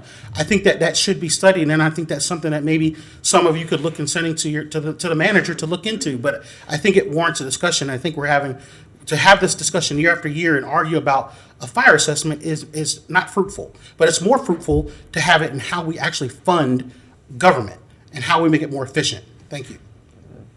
Madam Clerk? Okay. Saw the chief come back in. I'm going to kind of give the 30,000-foot explanation of fire assessment, and then the chief can speak, sure, to that specific fire protection unit and how that's assessed. So, first of all, sorry, I'm going to put my economics teacher hat back on. There's three sort of general revenue classifications. For government, there's really more, but you have taxes that everyone pays regardless of whether you use the service or not. So whether or not you ever go to a park, you pay taxes, and those go towards paying parks and roads and things like that. And then on the other end, there's a fee that you only pay if you use the service. So we saw that in the last item, a building permit. I'm not paying for any building permits because I'm not building anything, so I don't have to pay that fee. And then in the middle is an assessment. So assessments are levied only to individuals or businesses that receive a direct benefit from the service. And so the fire assessment is one example of that. And it can only be levied on fire protection services. So the chief, and he might even have the numbers in his head, but the vast amount of responses that GFR goes to are not fires. And I think most of us know that. They respond to traffic accidents and heart attack calls and all kinds of other things like that. Those cannot be paid for through a fire assessment. Only the protection of real property. And so what the consultant does is they come in and they look at all of your real property. They classify it based on what kind of response is required if a fire were to break out. And so, for example, a mini storage unit has a much higher risk factor than a detached home. And they come up with categories for that, and then they determine a total amount. This is what it costs the city of Gainesville to deliver fire protection services for a year, right? Not the EMS, not all that stuff, but fire protection services. And then the city can levy an assessment up to 95% of that, recover up to 95% of that. Now, historically, and still this year, the city has targeted a 50% recovery. So the other 50% of fire protection services is being paid through your ad valorem taxes, your property taxes. But it is a way to ensure that our fire department is getting funding that is directly going to that service. So if you benefit, you pay the assessment, and it goes to make sure that we have a high quality fire department. To the fire protection unit, Chief, that's where I'd like to pass the baton to you. It's sort of a way of, we have a base unit of one, and then depending on the structure, the protection unit is going to be some multiple of that, depending on the resources necessary to answer a call, right? That's correct. So I don't know if Mr. Scott asked the question. So one of the things he asked, he has a condo bill. And the method has been the same since, I believe, 2018 was the last contract year with GSG. The only thing that could change, because it's when you have a condo unit in a particular building, there is the factor fire protection unit, but then and it's supposed to be based off of square footage. So unless there was a change within those the particular condos, and it's supposed to be based aggregate off of all of them, and then it's divided, which may change the number. So if there was a change, like a combination, which may have changed his, which I didn't see exactly what happened, but he says, hey, my number's changed, because the number has been $133 for the net fire protection unit for the last 3 years, I believe. I believe in 2020 or 19, it was $112. So the number, everything you said, based upon the hazard class, based upon the response, is to come up with the initial fire protection unit, and then the net fire protection unit, and then the factor fire protection unit, which is a multiple of that. Yeah, thank you. And Madam Manager, I believe it's your intention to do an update of, with a probably GSG, but maybe not, to go look at all those classes and make sure. Potentially include other classes like commercial. Right. So that'll be something forthcoming this coming year. Yes, sir. But the fee has not changed. It is still recommended at $133. Right. And I also do want to, just for anybody listening, we do have a hardship allowance for this. And so if you do find yourself struggling to pay this, all you have to do is file a hardship form with the city, and you can get that processed and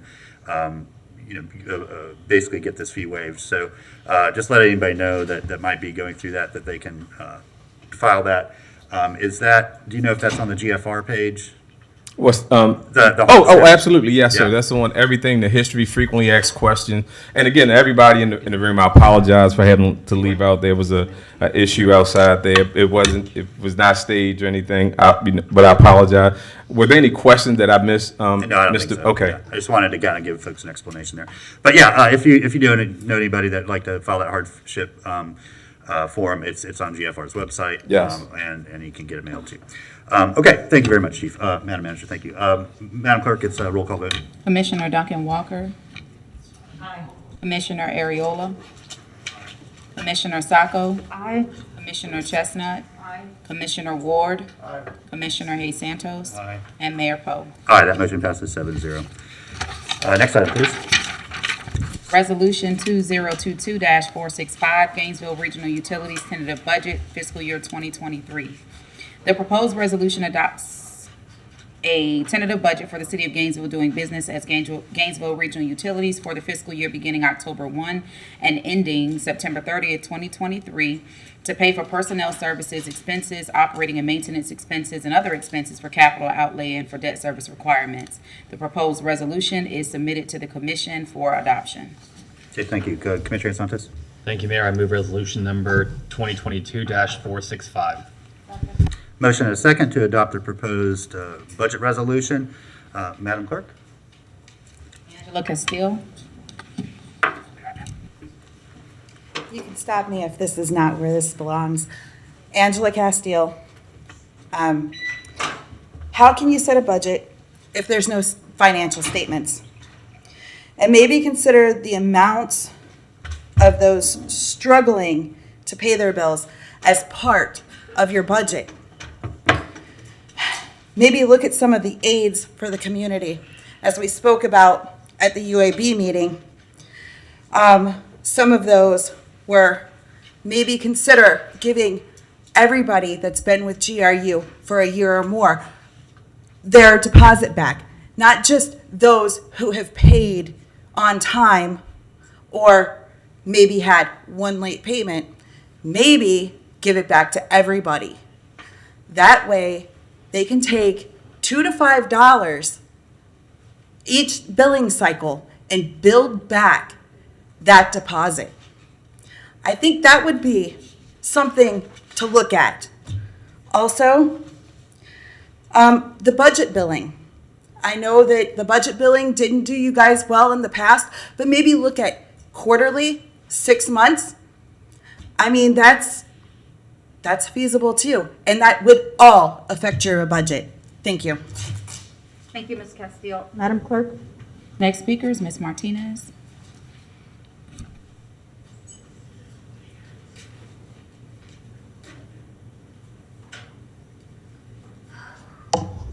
Debbie Martinez. This commission, led by the 4 men sitting up there on the commission, failed to provide televised budget hearings right here in the auditorium like previous commissions have done for years. Citizens have been left out of having any significant opportunity to be part of the budget process. Your job as Board of Directors of GRU is to make sure we have a utility that is reliable and affordable. GRU employees did their job. They kept the lights on. But the 4 men sitting up there on the commission failed to do their job. GRU bills are no longer affordable. Thank you, Ms. Martinez. Madam Clerk? Our next speaker is Nathan Scott.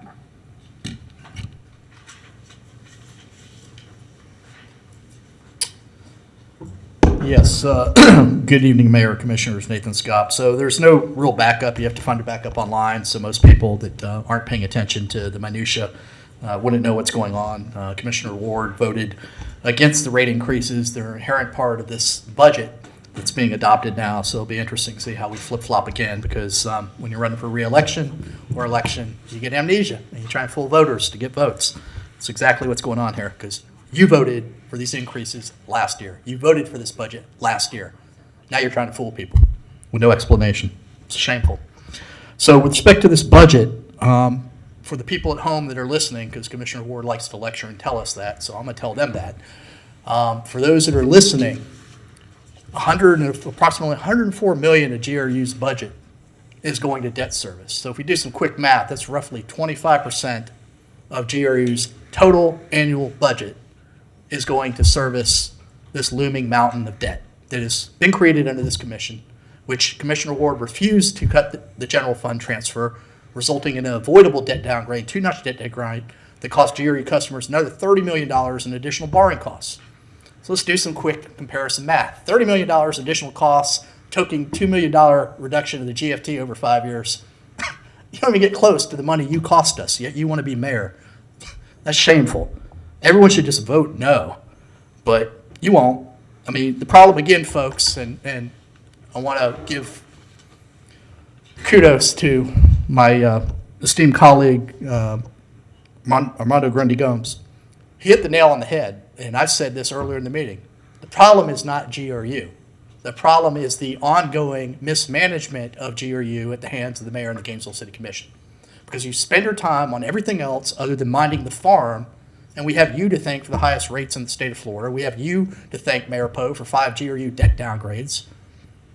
I mean, this utility is not the utility owned by those it served. It's effectively now owned by Wall Street bankers with 18% equity left in what was the city's most valuable asset at one time. GRU used to be the flagship municipal utility in the state of Florida. Now it's a laughingstock at the hands of the Gainesville City Commission. You made it that way. There's no easy path out, but the city budget, which we're going to consider next, it's spend, spend, spend. It's like good times are here again.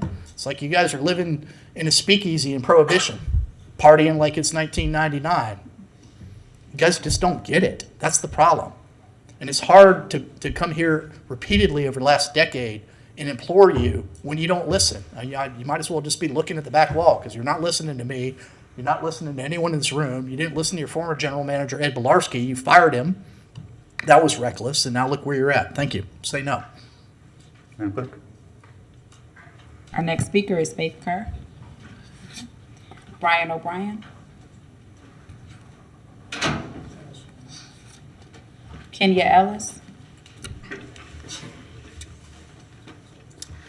Mr. Poe, you explained that the rate increase will help in case of extreme conditions when we go to flip that switch. What about those of us that won't be able to flip the switch when we can't afford the bill? I am trying so hard to respect your positions, but you guys are not respecting us as citizens. The city can't run without us as citizens. You want us to budget for maintenance, expenses, other expenses, outlay, and debt service requirements, but we can't pay for food, lights, clothing, and basic living expenses. We budget monthly just like you guys, some with no recreation, no vacation, or outside activities included, and we're still in the negative. You are more concerned about the corporation than the people. You have said that if we had hardships paying our utility bills, that we can call GRU and make arrangements.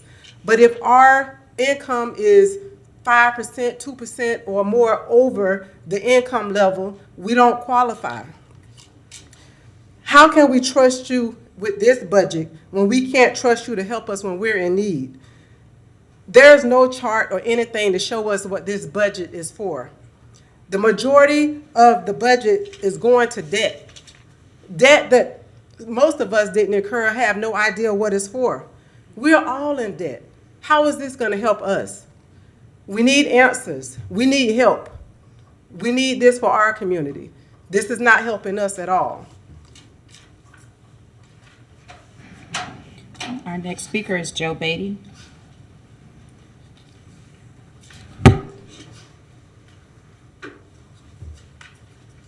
I'm just going to say, after 15 years of sitting in these chambers, and early on I sat here almost much more than I have been here recently. I used to sit for budget meetings that went on for days, and we had line items in that. Used to be when resolutions and ordinance were put on, you didn't just read the ordinance number and move on. How about telling the people what you're doing? We used to have presentations with the different items, but now you've done away with that. You put everything on the consent agenda. When items are up and tonight, there are no presentations. Used to be that we had them, that you educated your public, and now you're just trying to keep them in the dark. You've been very successful at that over the last years. You've actually worked very hard. I told you the last time I spoke that you took away parliamentary procedure, everything else. You at least could do some presentations so people know what you're voting on, you know. But you want to run your elections so your chosen few can get in and keep the public ignorant. I think you should start looking at your procedures, and I think you should start telling the people what's going on, what you're doing. And I hope that the items from the audit committee the other day, they will be on the regular agenda, not on the consent agenda, as you consider them. Thank you. Okay. Our next speaker is Armando Brandy Gomez. Mr. Mayor, before I start, I think your comments, I almost felt like you were gaslighting last time when you were wanting to give an explanation, and it came off a little patronizing when you were trying to say that I don't understand what the taxing units or fees. I would hope you don't think I'm that new. And if you were doing that, shame on you, but I'm going to think better of you than that. But you were talking about structures that burn. Name me people that live in buildings or buildings that are not important to them that don't burn, that want to have services. Even if they're not paying for them, if they burn, he has to come. They have to put out the fire. And yes, they don't, but I don't know. That was just a little interesting. But so this budget for GRU. This budget for GRU, once again, is where we're coming to meet the road is again, I don't want this to be the political pinata. I feel some of the stuff is when people are coming out and talking about the rates going up, it's like optics. Kenya doesn't want to come up here and hear optics. People marching up and down the street, press conferences, that's optics. Especially when one of your previous colleagues voted 3 times but has a press conference. Had a press conference, folks. That's optics.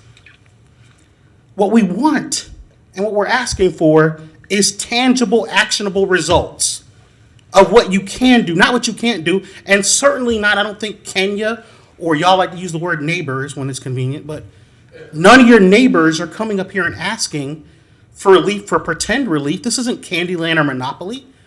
They're hurting. The heart is hurting, and they're saying they want help. And the only thing we're doing is you're telling us to eat pie. Now, some of us big boys, like, me and Harvey, we like to eat pie. We like to eat pie, got to laugh at them good.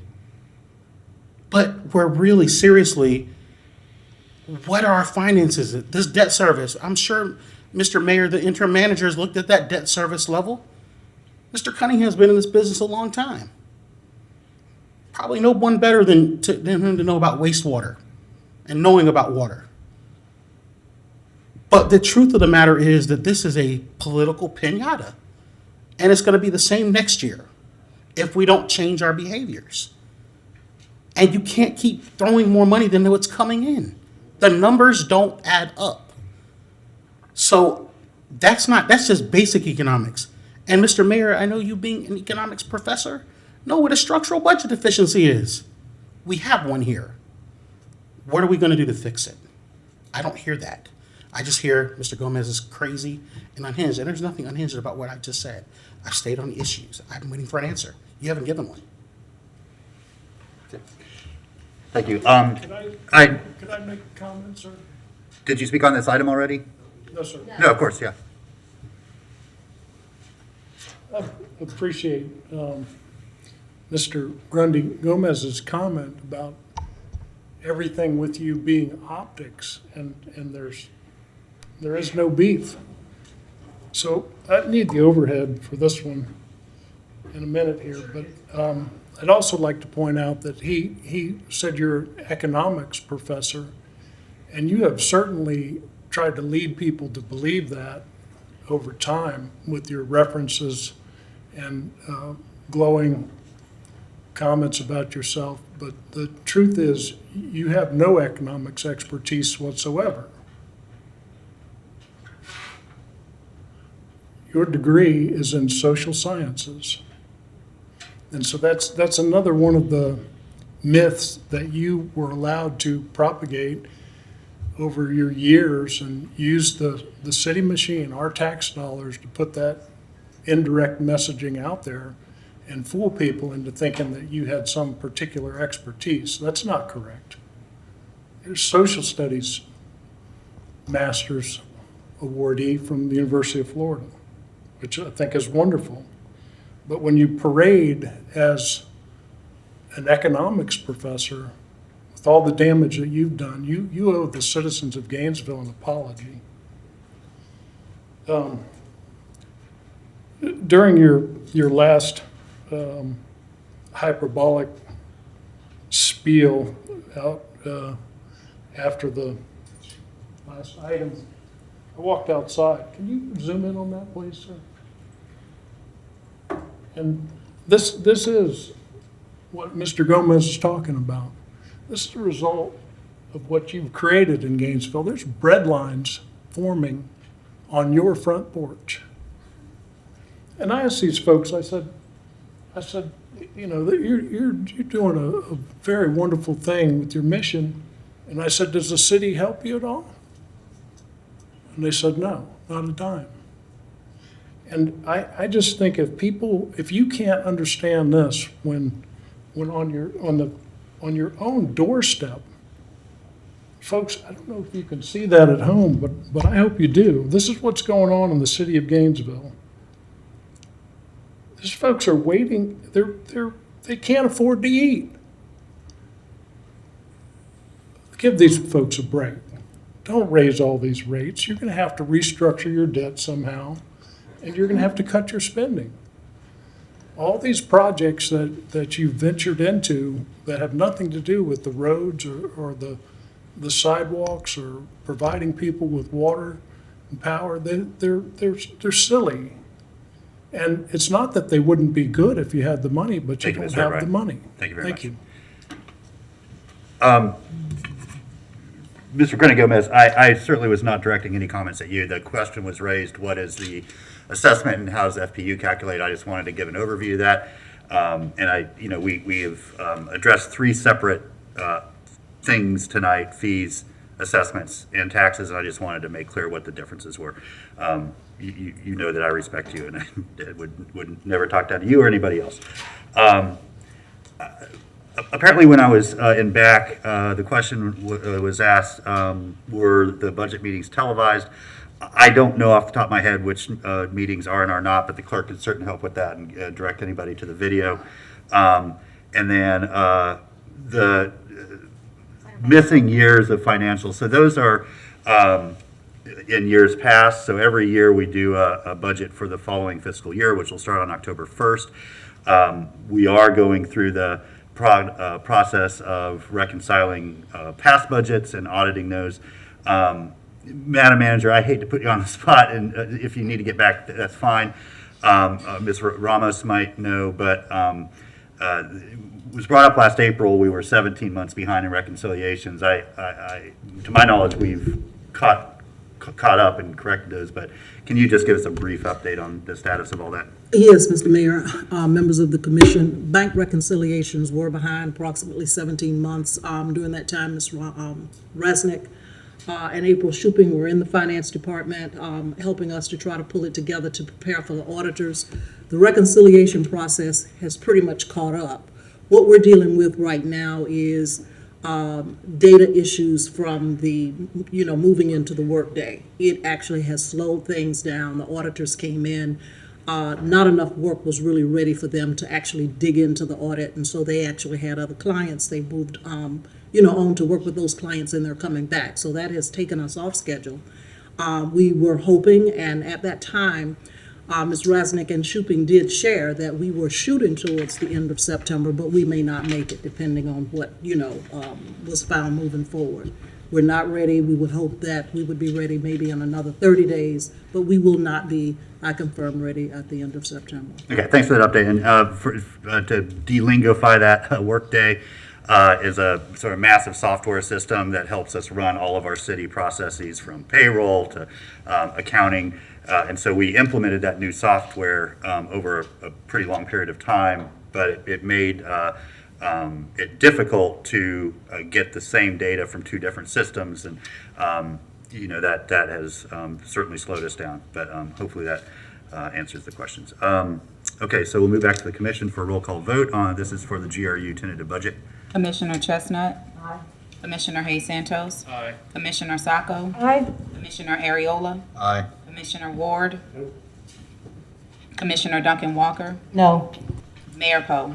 Aye, that motion passes 5-2 with Ward and Duncan Walker in dissent. Next item, please. Resolution number 2022-262, tentative millage rate for the fiscal year 2022 to 2023. A resolution of the City Commission of the City of Gainesville, Florida relating to the levy of general municipal purpose ad valorem taxes for the 2022 to 2023 fiscal year beginning October 1, 2022 and ending September 30th, 2023, establishing a tentative millage rate, setting a public hearing, providing for the publication of notice, and providing an immediate effective date. All right, thank you. Madam Manager, do you want to say anything Sure. before Ms. Fiore? Good. Yes, thank you, Mr. Mayor. This is Karen Fiore. She is budget manager, actually working for GRU, but actually has worked with us for a while. Recently transferred, but she is here and has helped us to pull this together. She will basically talk about the history behind millage rates and the highlights as it relates to our budget. Yes, we are keeping the millage rate flat. We're taking advantage of the growth in the roll, and so we're not rollback, but we do have the same millage rate that we are proposing for fiscal '23. She's going to talk about some budget levers that we have utilized to balance the budget. She will talk about the fund balance, where we are there. And with that, I will just yield to Ms. Fiore to go through the presentation. This is the presentation that we have relative to the general operating budget. Thank you. Ms. Fiore, welcome. Thanks. So the agenda actually included the Appendix A, but you already adopted that, and the fire assessment, which you just adopted. So this next slide just gives you the history of the fire assessment. So I'll skip that and go right to the millage rate and the property tax.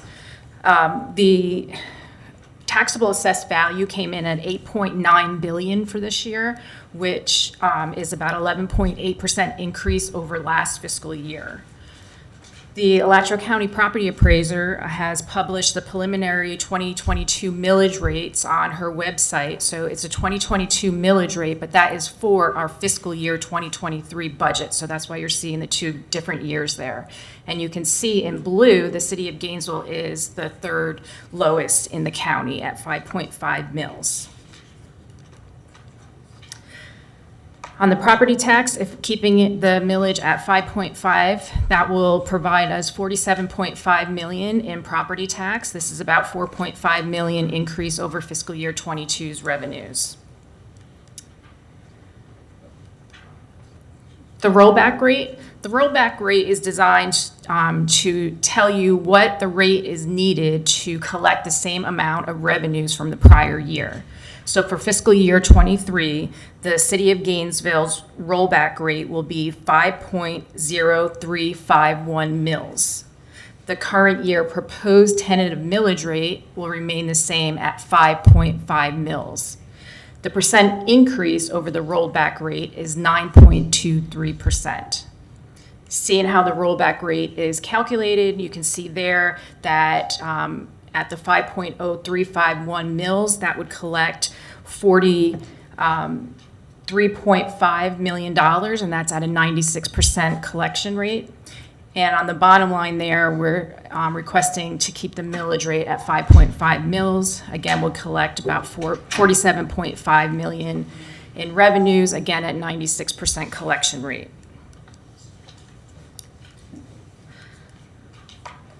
The general fund, looking at this a little bit more. So the financial policies for the general government side are included in your budget book and your backup, and the commission will adopt those with the budget book.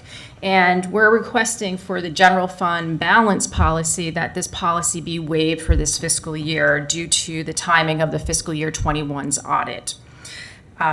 It's important to note, however, though, that this proposed balanced 23 general fund budget does not include any appropriations from fund balance. The general fund total revenue budget is $154 million, and you can see here your largest revenue stream comes from your taxes, followed by your transfers. Transfers include the GFT transfer. As we all know, we've been reducing that by $2 million. This is the second year that we've done that. So that brought the GFT down to $34.2 million. And then earlier in July, the commission approved to change the street lighting billing for $800,000. So you now see an additional $800,000 reduction in the GFT. On the expenditure side, it's a balanced budget. So you see the exact same amount, $154 million. Here you'll see that your greatest expense in the general fund is related to your personnel services. This slide shows you expenditures by department. And the big takeaway here is you can see that there was an increase over fiscal year 22 by 6.2%. When you adopt the budget, you're not just adopting the general fund, you're actually adopting all of general government's funds. So looking at all of the funds, total is $444 million, the largest fund being your general fund at 34.7%. Some investments and programs within all of your funds, again, this is not just your general fund, include $3 million for Workday additional implementation costs, $2.4 million for the Festival and Arts Park, $750,000 recurring for downtown cleanup, $700,000 recurring for youth service program, $416,000, which will cover the 5 FTEs for additional support under your financial service department, $200,000 recurring for new sidewalks and sidewalk connections, as well as $100,000 recurring for new transit bus shelters. This slide shows you the total FTEs on general government side for all funds, not just the general fund. And you can see the second to last column, we're requesting to increase the FTE count by 22 FTEs in fiscal year 23. This slide lists out what each of those positions are by department, again, a total of 22, and by all funds, not just the general fund. And as a reminder, the next step on September 22nd, you'll do the final reading of the ordinance for the fees, and then the final millage and budget. And with that, any questions? All right, thank you, Ms. Fiore. Commissioner Ariola. Thank you, Mr. Mayor. Thank you for the presentation. I just want to say I think that there is a lot of positive things to look forward to with this budget, but also for the city of Gainesville.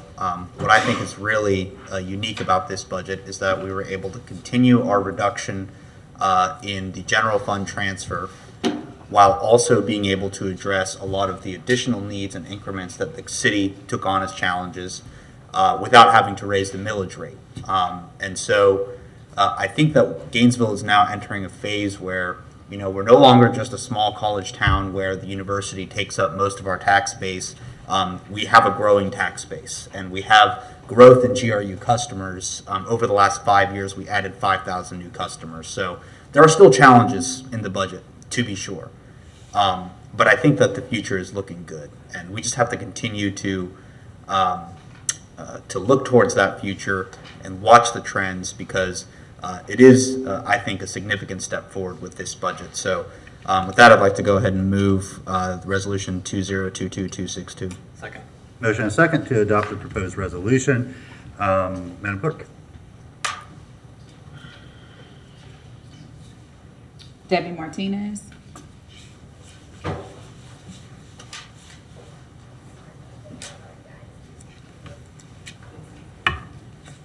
I'm Debbie Martinez.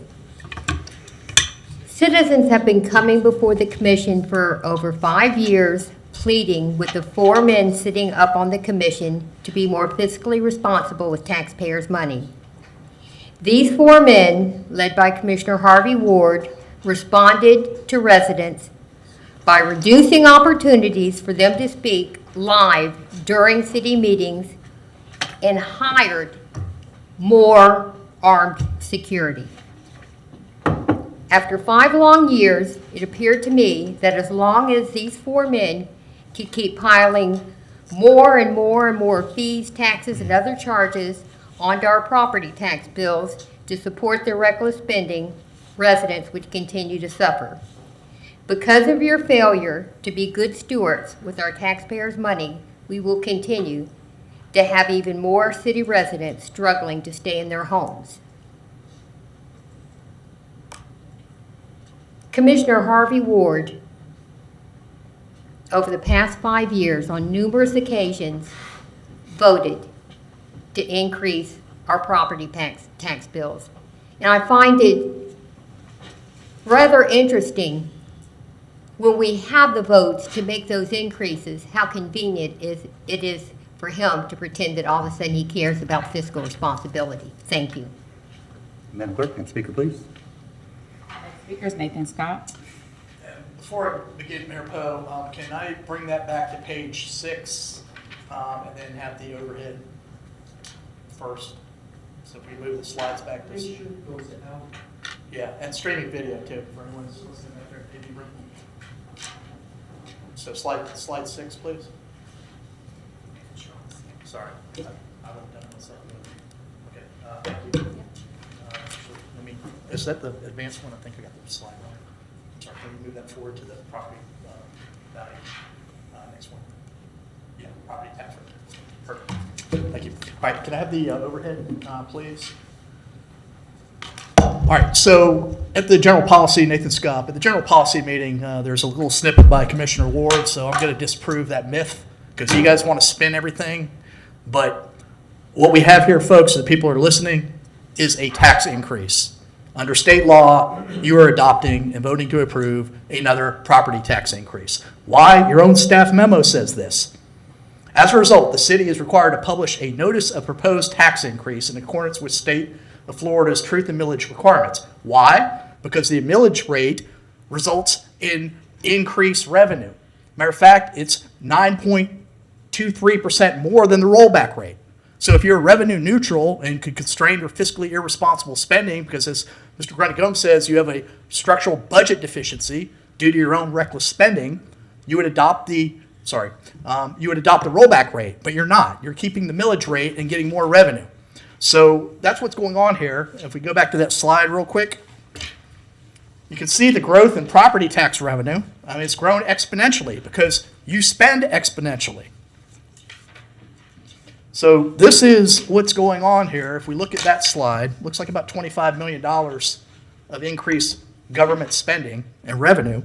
So despite a 20.57% increase in taxable property values, resulting in over $14 million of additional revenue over the past 3 years alone, the mayor and the Gainesville City Commission keep increasing our property taxes instead of adopting the rollback rate due to their insatiable spending addiction with taxpayer money and the unnecessary expansion of city government. You've got a pending application for an immigrant manager.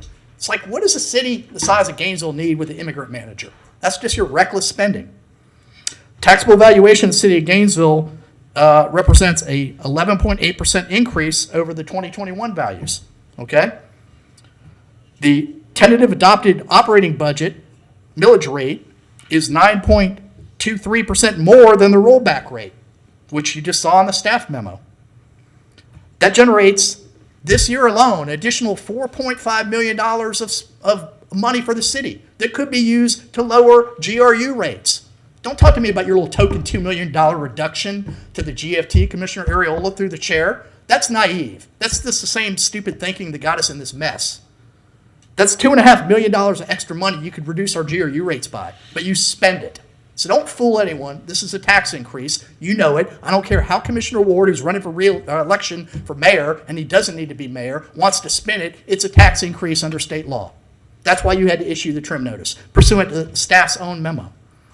So again, the city was required to publish a notice of proposed tax increase in accordance with the state of Florida's truth and millage requirements. The problem is the city commission doesn't tell the truth. Thank you. Madam Clerk. Next speaker is Brian O'Brien. Thank you. Brian O'Brien for the record. The cowardice and lying that comes from the dais is shocking. Mr. Scott is exactly right. And as I said earlier, the only reason there was a presentation from the always articulate Ms. Fiore, she's a valued, probably the person that knows the most about the accounting here now since you fired everybody. She does a wonderful job. I have no problem with her, but the reason she was told to get up here and give a presentation at all, unlike the prior items, is that it's a statutorily required item. Taxpayers, you would have never seen any of this if it was up to these folks.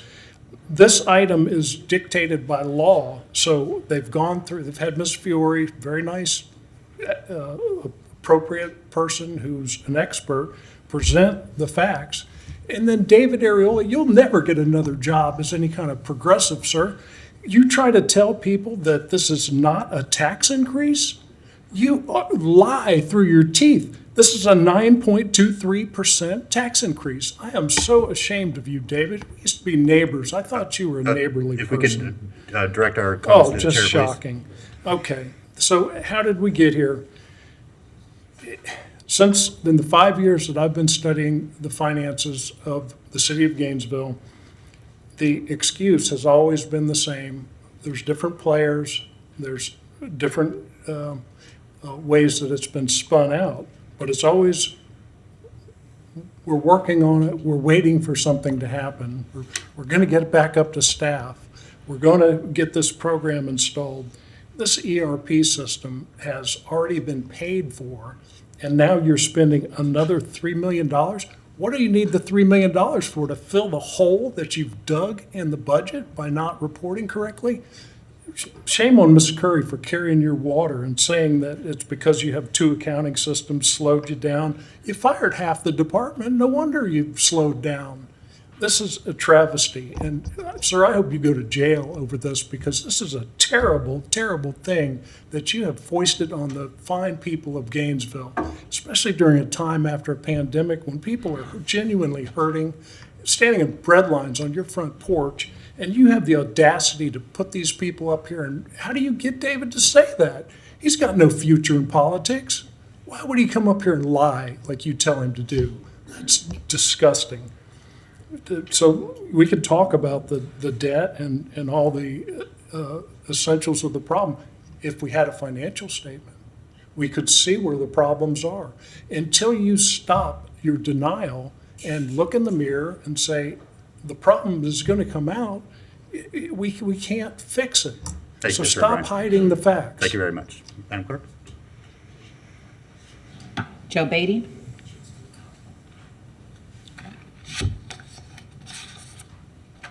Armando Grande Gomez? Mr. Mayor, I've read the book of A Tale of Two Cities, but I've never read the book A Tale of Two Davids. 2 years ago, we were listening to the same commissioner, Mr. Mayor, talk about make a $12 million cut to the general funds transfer, and now we have an artificial inflation of 5,000 increase in residents. Probably all those nice student luxury apartments that were going up. And now with the push for exclusionary zoning, when you push black people out of housing, you can build more. So we have maybe 10,000. Yay, we're doing a good job. But you can't, here's what you can't do. What you can't do is pull the myth that we've attracted new corporations and companies here. We haven't done that. You're still been UF-centric, and you always have been. It's the town and gown that exists because we cater to the folks that like us a whole lot, and they're taking, putting stuff back on the tax rolls to help us out. And they're even buying power from GRU. Yes, they're doing all those things, and they're doing none of them. They're not buying power from GRU. They're not, unless something happened that I don't know about. So we've grown 5,000 residents. Seminary Lane will probably make it 5,800. And then whatever else is going up and down there. You're starting to look like State College. You're doing a great job. You're going to pass this, so no matter what we say, we eat cake today. And we'll know some of you will vote for it. The person that has the courage of their convictions is really one person up there. I know a couple of folks back here keep saying there's 2. There's really only 1. Commissioner Duncan Walker's really been the only one. The only one. This imaginary person is not there. She's not there. But it's been you. I appreciate you earlier, Mr. Mayor. I will that you let everybody talk. Some people like to police other people talking. I'm going to let others talk. Appreciate you allowing the public to talk, because state statute says that we have a right to speak.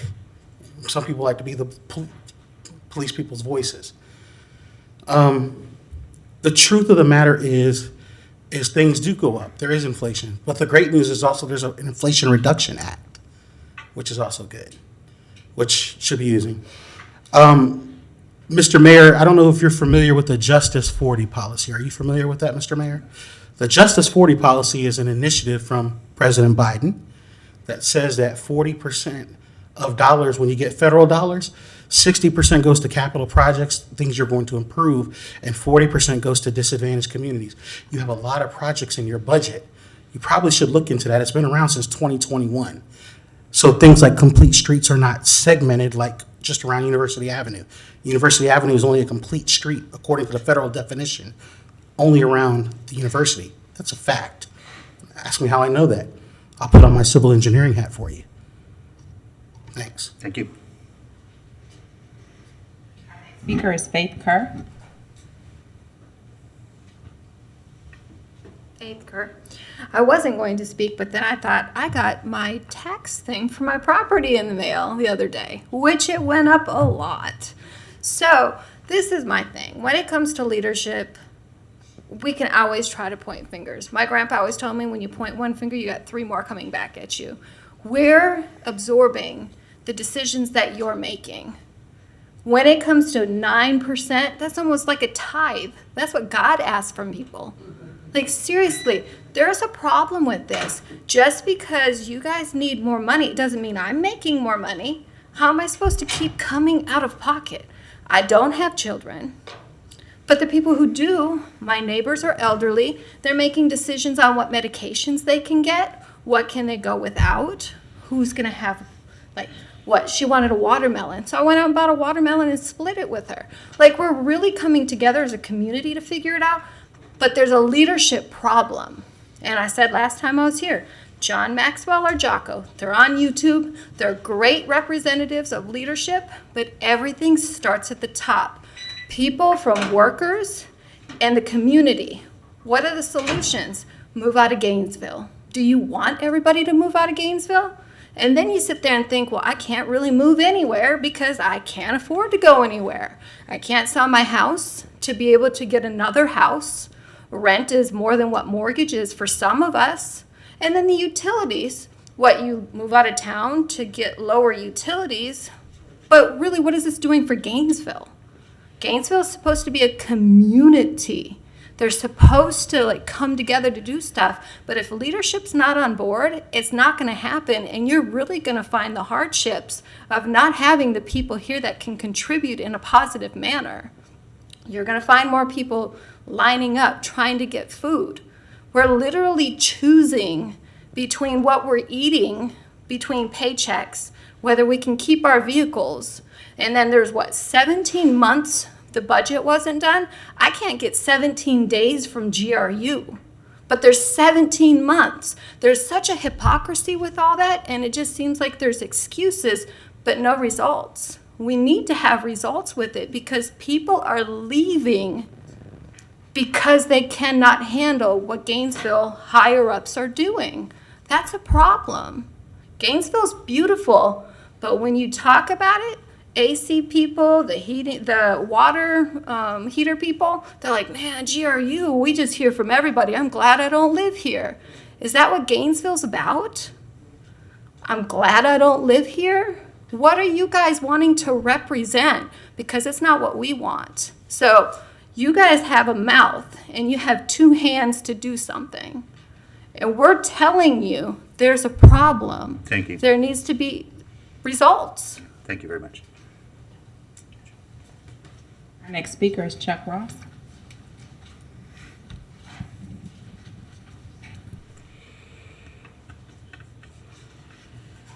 Good evening, Chuck Ross. There's been a lot of comments about the financial statements being late. It's a very serious matter, particularly when you're going past your extension now, which would be September 30th.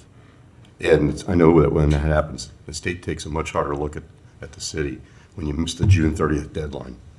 And one of my questions is, since the financial statements are late, delayed, and we have really no idea what our financial condition is, how does that impact our bond rating on the city? And when the bond rating is affected, I know it can affect the cost of the city for the interest we have to pay out. So that's one serious matter. It's been mentioned that there were, I think one of you up there mentioned there was budget workshops. I never saw any publication for any budget workshops or notices. And I was very interested. I wanted to attend the budget workshops. I used to attend them where I used to live.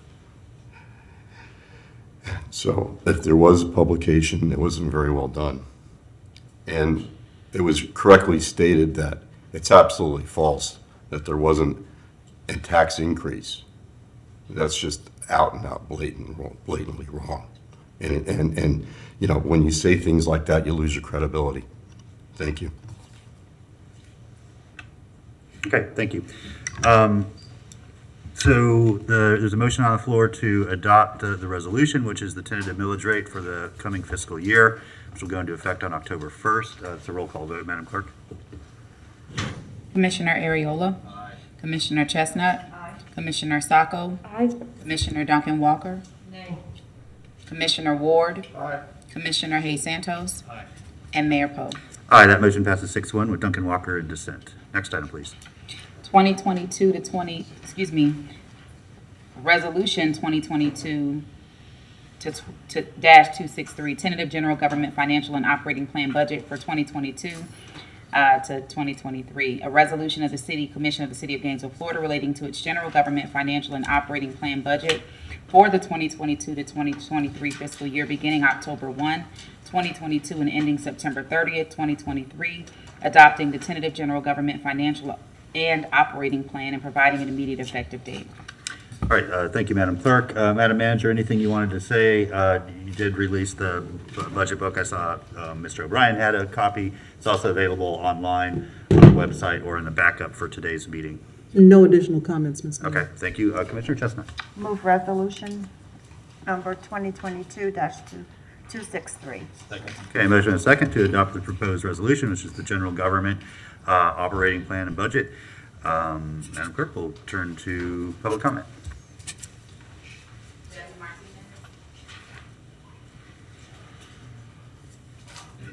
No presentation? No comment. No, the budget book is in the backup. Where's the presentation? There was no workshop, now no presentation? We had budget workshops and meetings, yes.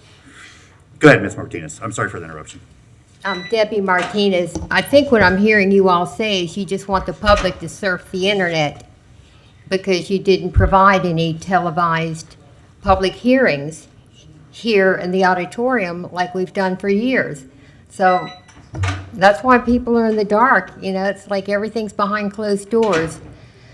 But over the past 5 years, the 4 men on the city commission kept raising the city budget every year because the 4 men kept saying they needed the money.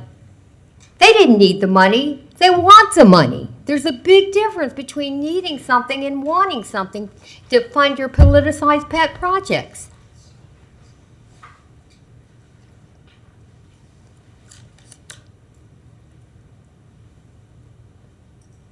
It just, prioritizing your spending has never been a consideration by the 4 men on that city commission. Neither has being fiscally responsible. And now our community's paying the price for it, not just by the debt. You ran our utility into the ground. People are struggling to stay in their homes. And we've never criticized GRU and the city staff. They're handcuffed by you all. They're doing their job. You're the ones that have failed us. And I hope the voters can figure that out. Thank you. Nathan Scott.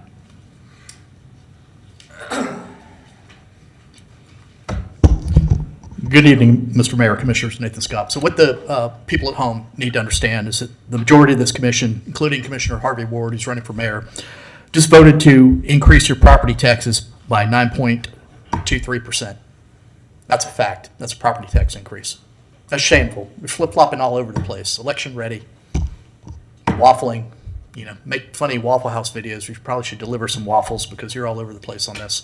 But let's talk about, now that we have a property tax increase, there's no substantive discussion of the budget. What's happening is just we show up and we go through the motions and it's kabuki theater. And it wasn't like the budget hearings that used to be held when there was an attempt, despite not listening to the public, there was some detailed discussion. You used to go hide out at Ironwood. We used to go out there, have to go find you guys, have discussions about the GRU rate impacts that you don't want to talk about and how you're causing great harm to GRU customers and have been over the last decade, and 5 debt downgrades later, you have the highest electric rates in the state for generating utility, which should be some of the lowest, but you don't. So let's talk about the budget that no one wants to talk about that's in some binder somewhere. Again, you have substantial spending addiction with taxpayer money. You continue to expand city government with unnecessary additions to expand city government.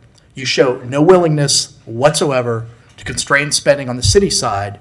You impose great financial harm to GRU, causing it to cut its budget every year, and GRU customers and taxpayers who you've now increased our property taxes and our GRU rates. So when are you going to take a pencil to your budget and your travel when you lecture us about carbon footprint? Mayor Poe, you've been all over the world. That carbon just is really hypocritical to quantify when it pertains to your travel. We have all kinds of positions for things that a city the size of Gainesville isn't necessary. Immigrant relations manager. What other city has that around here? I really want to know. It's just shameful. It may be well intended, but it's shameful. You guys have champagne taste on a beer budget, which people can't even afford the beer. I mean, we can't even drink a natty. You know, it's just fiscally irresponsible. I mean, it's just the textbook example of poor governance. Not a single one of y'all, with the exception of Commissioner Desmond Duncan Walker and Commissioner Chestnut, even deserved consideration by the voters to be reelected. It's just shameful. You've run the city into the ground. It's like the Titanic. It's a dumpster fire. And oh, by the way, we've had 6 directors leave the city recently over the last 6 months, according to my intelligence. The attrition continues because no one can stand it. You drive staff crazy. And then you call staff liars, too, because you could call it not a property tax increase. Next speaker, please. Next speaker is Joe Beatty.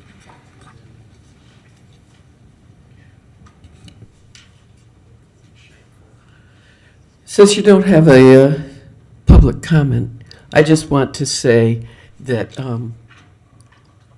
for my part tonight, in my understanding of the others, I want to be really clear that this is not about anybody other than the commission that has the decision-making power. I've heard that other times when I've been critical and other citizens have been critical about the business of the city, that there are employees that are concerned and take it personally. I feel sorry for the employees. Many of them, you're running understaffed. You know, many of them I think are doing more than the one job. And I just want to be real clear tonight that my criticisms of the decision-making process and how things are functioning here in the city, it's not about GRU. You run GRU. You're ultimately responsible. And the same for the budget situation and everything. You are ultimately responsible. If there's a responsibility beneath you, if some of your employees aren't doing their job, which I'm not saying is the case, that's for you to take control of. You know, the burden for all of this that you've heard tonight, the criticisms, falls on your shoulders. Thank you. Thank you. Armando Grandi Gomez. Mr. Mayor, I want to thank a lot of the people that work here. They work hard. A lot of your staff that work here, including at GRU. What I'm concerned about is one of the public speakers alluded to it, that 6 women have left in director positions for whatever reason or another. I'm not going to get into that. What I want to get into is tonight is I did get a public records request just for you August 3rd. And that August 3rd was a 69-page report that I think all of you have had for 4 months. 69 pages about your EEO office and your interim director about Zariah.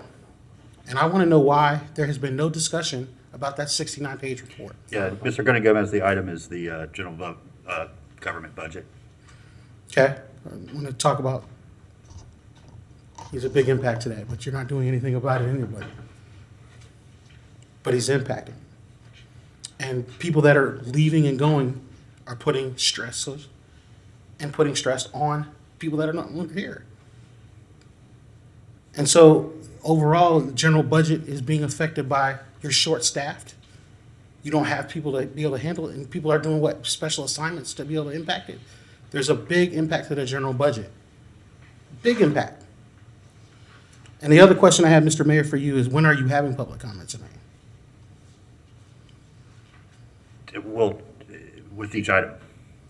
With only each item, okay? Yeah.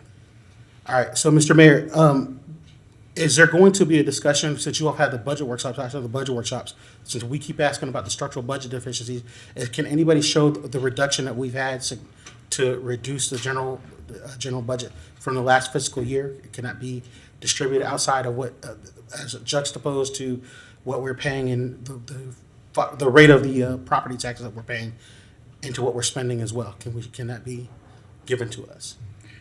All the information we have is in that budget book, which you can find attached to this item in the backup. Okay. And also there's a more user-friendly searchable online tool. If you go to the, it's not called the virtual budget.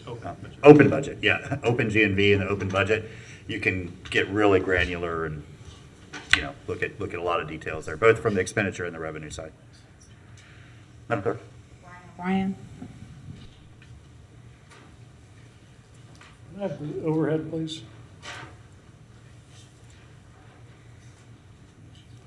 So, Brian O'Brien, for the record, out of a sense of frustration that the current leader of the council is not going to do anything about the real problems and face the music, I'm going to use my time to try to educate the people about what's going on in this city. It's been going on for years, and it's got to stop. This is a copy of the agenda that was passed out tonight at City Hall. You wonder why not too many people come to these meetings. You'll notice that there's no mention of the website on here, no reference to where a person might look up the pertinent data. Not everybody has the time to go out and print up a book like I did for myself so that I could study and see where the lies are. If you look at the first page of the agenda, it's totally different than what we used to have on the old website. And this disorienting factor is another one of the techniques that the mayor has used on people. It's a type of psychological warfare, what's going on here.